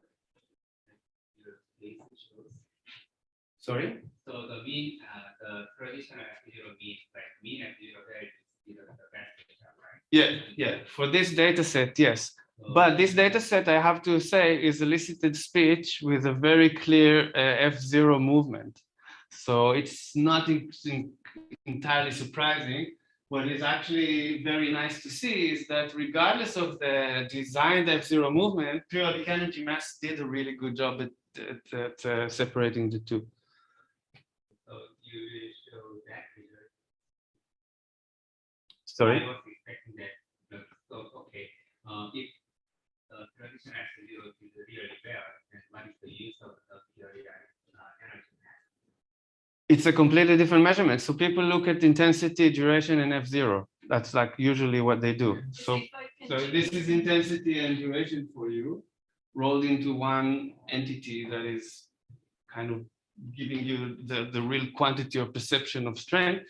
And it goes hand in hand with movement on F0 as it often does. And it clearly does in this data. The other thing that makes the accent and not accent, right? The properties of those English cues depend on language. For example, in English, the creation is the best. In English, so did you see any cross-linguistic differences? I'll show you something in the next few slides on Maltese, because sometimes we break down the results we get for mass into duration and intensity, or more accurately, the mean periodic energy, because that's interesting. It's interesting to see what is driving the differences in mass. But mass in itself is one entity, and its sub-entities, it's being fed by two dimensions. So clearly, it's interesting to see that some languages put a lot of emphasis on one dimension rather than the other. Or in the case of Maltese that I'll show you in the 2 slides, you'll see that duration is very consistent with the stress syllable, but other things happen with intensity. And if you combine the two, you get if you look at each one separately, you have a weird picture, but looking at mass makes a lot more sense. So I hope that will kind of go into answering your question here, Jason. So I actually use proper to look at a few sentences from different dialects of British English, and in different dialects actually have different distribution of these cues. Because quite useful. Yeah, I have to admit it's more so far we found it to be more successful than I even thought it would be, because that's not the F0 based measurements are the fancy ones for us. And mass is like, okay, yeah, it's just an integral of intensity and duration, but it's actually doing a great job. Let's see another graph. So this is the same study. And here they didn't look at the difference between accented and not accented, but they looked at the difference between accent types. And here, of course, the different shape of F0 are going to play a bigger role. And as you can see, here we have synchrony doing really, really well, almost as good, and really hardly, in this case, probably not very different at all. And in this case, almost as good as the classic tonal alignment, so peak alignment, or tonal onglide, which is a version of tonal alignment, you could kind of say. These measurements are based on finding a turning point on F0. Again, this data set was designed such that F0 movements occur around the stress syllable of the accented word.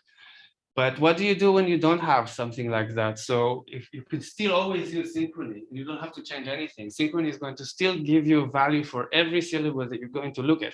We'll tell you exactly how much it's rising or falling.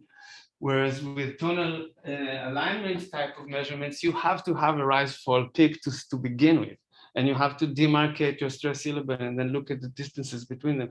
We don't have to do all of that. We just look at we just take the periodic energy curve, we take the F0 curve, we demarcate the intervals the way we decide to do it. And then from there on, it's just, you get all the results immediately. So the fact that it's almost as good is really impressive, I think, because it's a much more robust way of looking at various different types of data. This is a distinction between error percent I think so. Do you remember, Bodo? I think so, but we also have to check. Yeah, so yeah, probably. Yeah, but wouldn't the distinction mainly be on out rather than on? Because it depends on whether out is accented or not. Like out is not. No, it's only looking at the stress syllable of the target word. But in reality, like the most prominent distinction between out and that could be the case, but again, if you're doing tonal alignment, you're kind of restricted to only looking at something that's relating to your peak, and actually answering your question would be easier if you use something like synchrony, because you could see where the movement is really happening. It's a really good question because I am experienced using the proper, but that was precisely my problem. Because it was just hard for me to link the data set which I got from proper to the proper movement. But I'm sure that I'll be able to come up with something.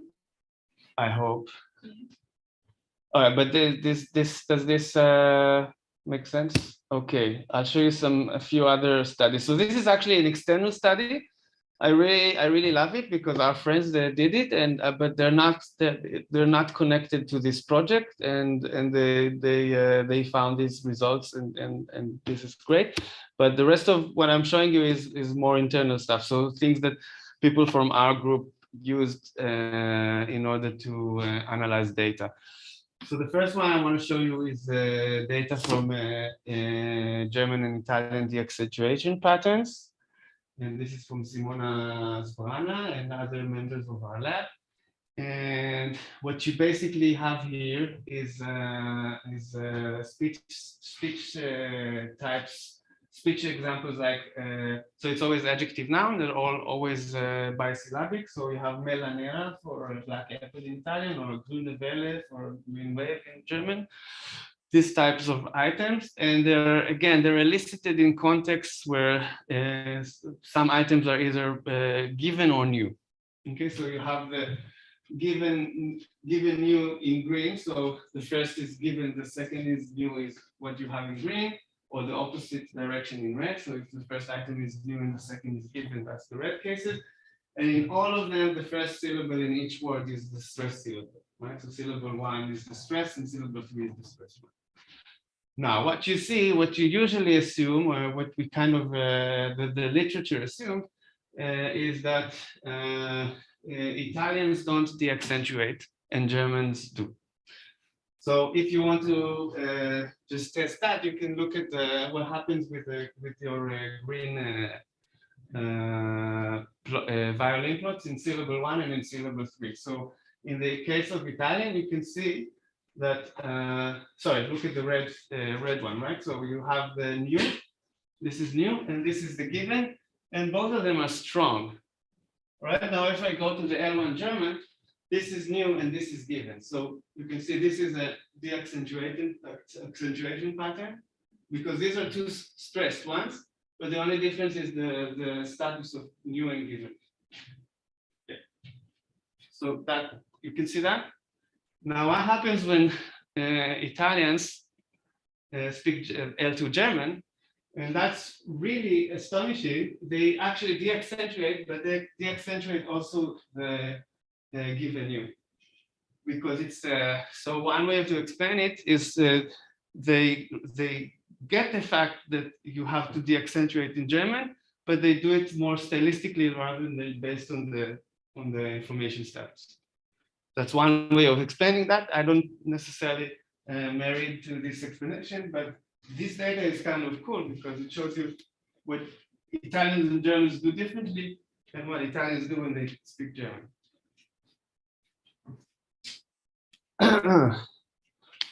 Okay, this is the Maltese example, and this is from Maria Lialiu and again other members of our lab. And here, and Sandra Vela, of course, who's doing the Maltese, brought the Maltese data. What you see here is different examples of questions where the question word can have different sizes. So we have mamin with whom, mamin min whom, which one of them, and no, so min whom, which one of them, and mamin min whom with which one of them. And the thing is that in Maltese, when it's a question, the first item here, the first syllable, has a very high tone. So when it's a question, right? So these cases where it's an interrogative, you have the high tone on the first syllable. So we have the first syllable here and the stress syllable here. Now you have the exact same structure in an indirect question where it's actually an interrogative, a declarative. So you don't have the high tone anymore because it's not a question. So here you don't have a high tone on the first syllable, and again, this is the stress syllable. So what you see on the bottom row is intensity, so mean intensity. The mid row is duration, and at the top you see mass. And that's what I earlier I was alluding to. If you only look at duration, you will see that nothing actually happens when there's a tone on the first syllable, and that the stress syllable is amazingly strong compared to any two other syllables. It's really because it's very, very long. Because in Maltese, duration is tied very strongly to the stress syllable.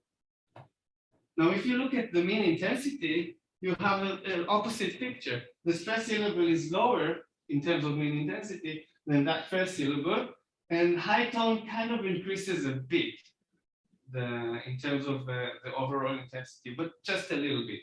So the question that they were asking here is whether it's a prominence lending type of tone, where we assume eventually it's not prominence lending. But we're looking at mass, and when you look at mass, the picture is much more coherent, right? So the stress syllable is the stronger syllable. It's not stronger like that by a lot. It's just stronger. It's consistently stronger. And when you have high tone on the first syllable, it's slightly higher, as you can see here. Right? So that's the combination that you see in mass gives you a much more coherent picture of what's going on in terms of perception. Because when interrogative words is accident, they are interrogative, but they're not accident, they're different. Interesting. Let's do that. Yeah.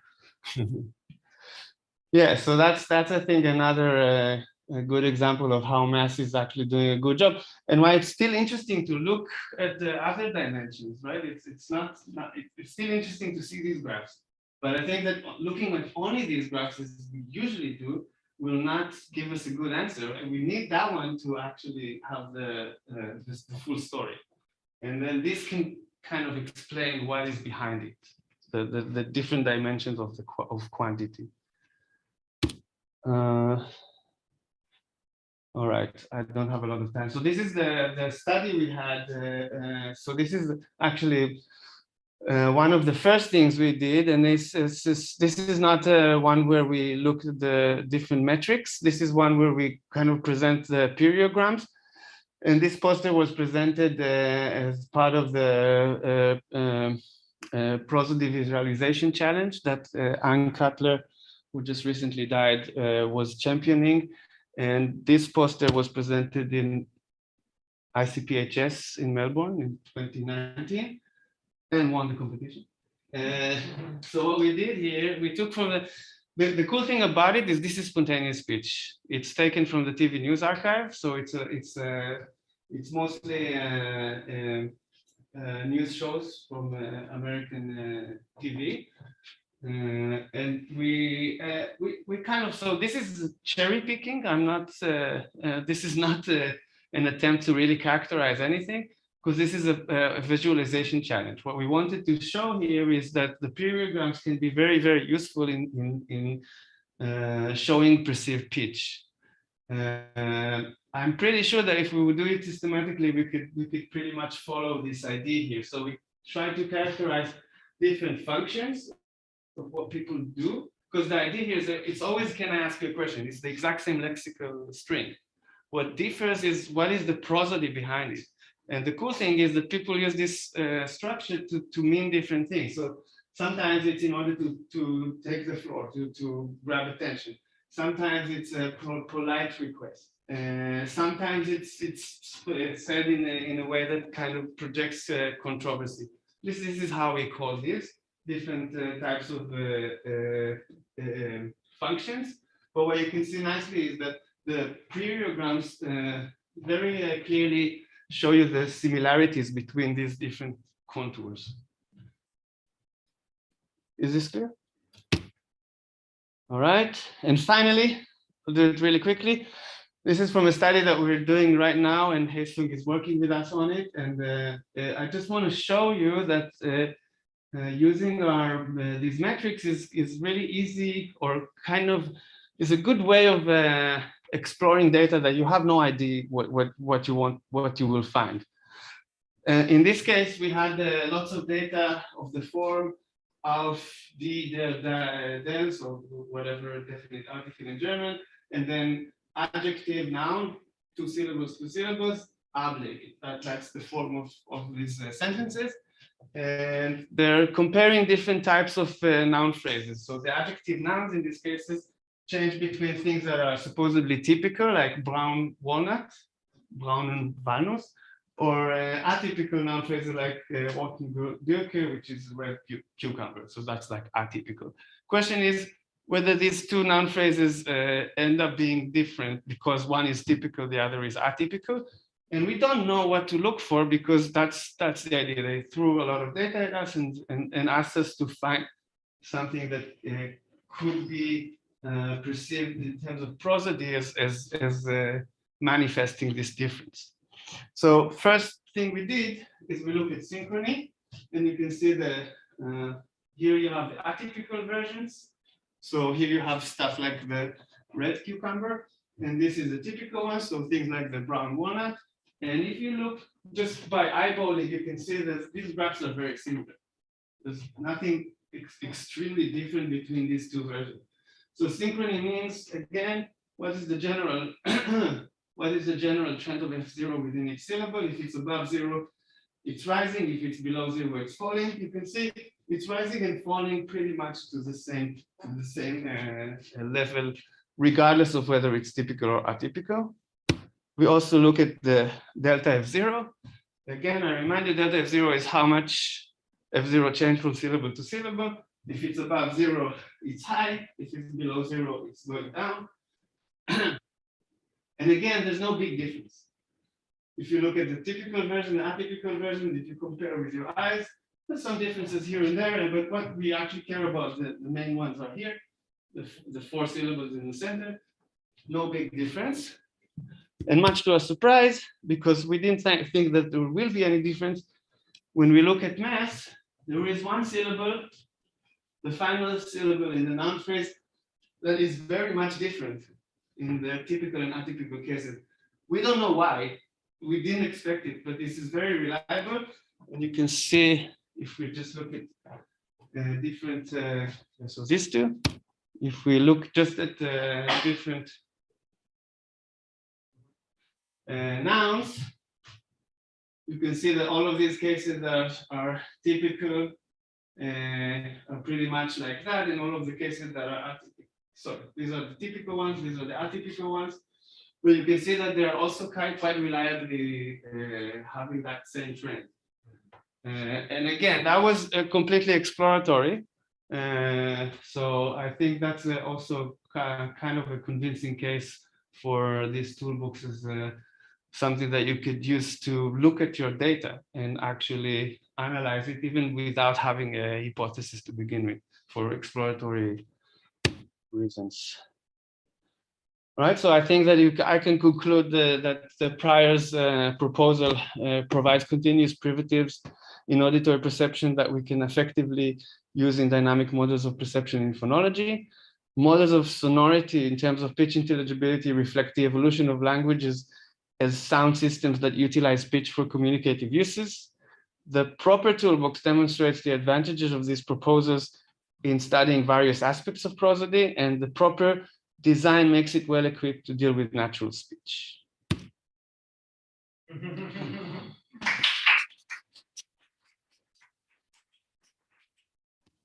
And I guess we had a lot of questions already, so, and it's 5 minutes after 5. But if you have questions, I'm happy to answer. Yeah. Yes, you can. So I dig the vision. I think it's like, I think it seems to me like there's so much in there, like in many ways, like close to the holy grail of sonority, and like really putting a new perspective on a lot of thought and how to measure it. Like really cool stuff. But I'm also a bit skeptical still.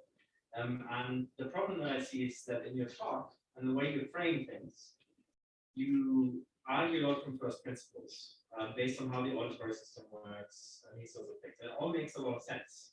It's very plausible and very convincing. But your theories framed in terms of perception, but all the evidence that you show us is production.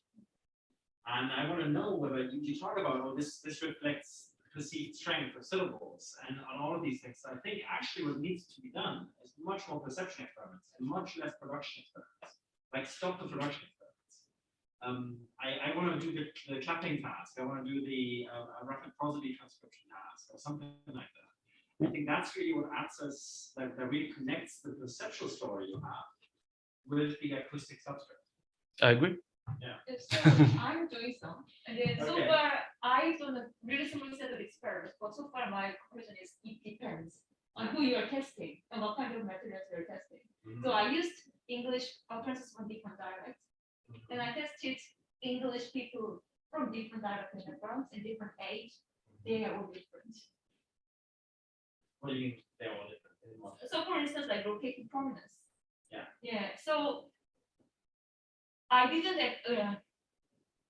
so for some experiments that I used like really artificially manipulated speech, I went proper. But the thing is that when speech was manipulated in such an artificial manner, the proper parameter didn't actually work.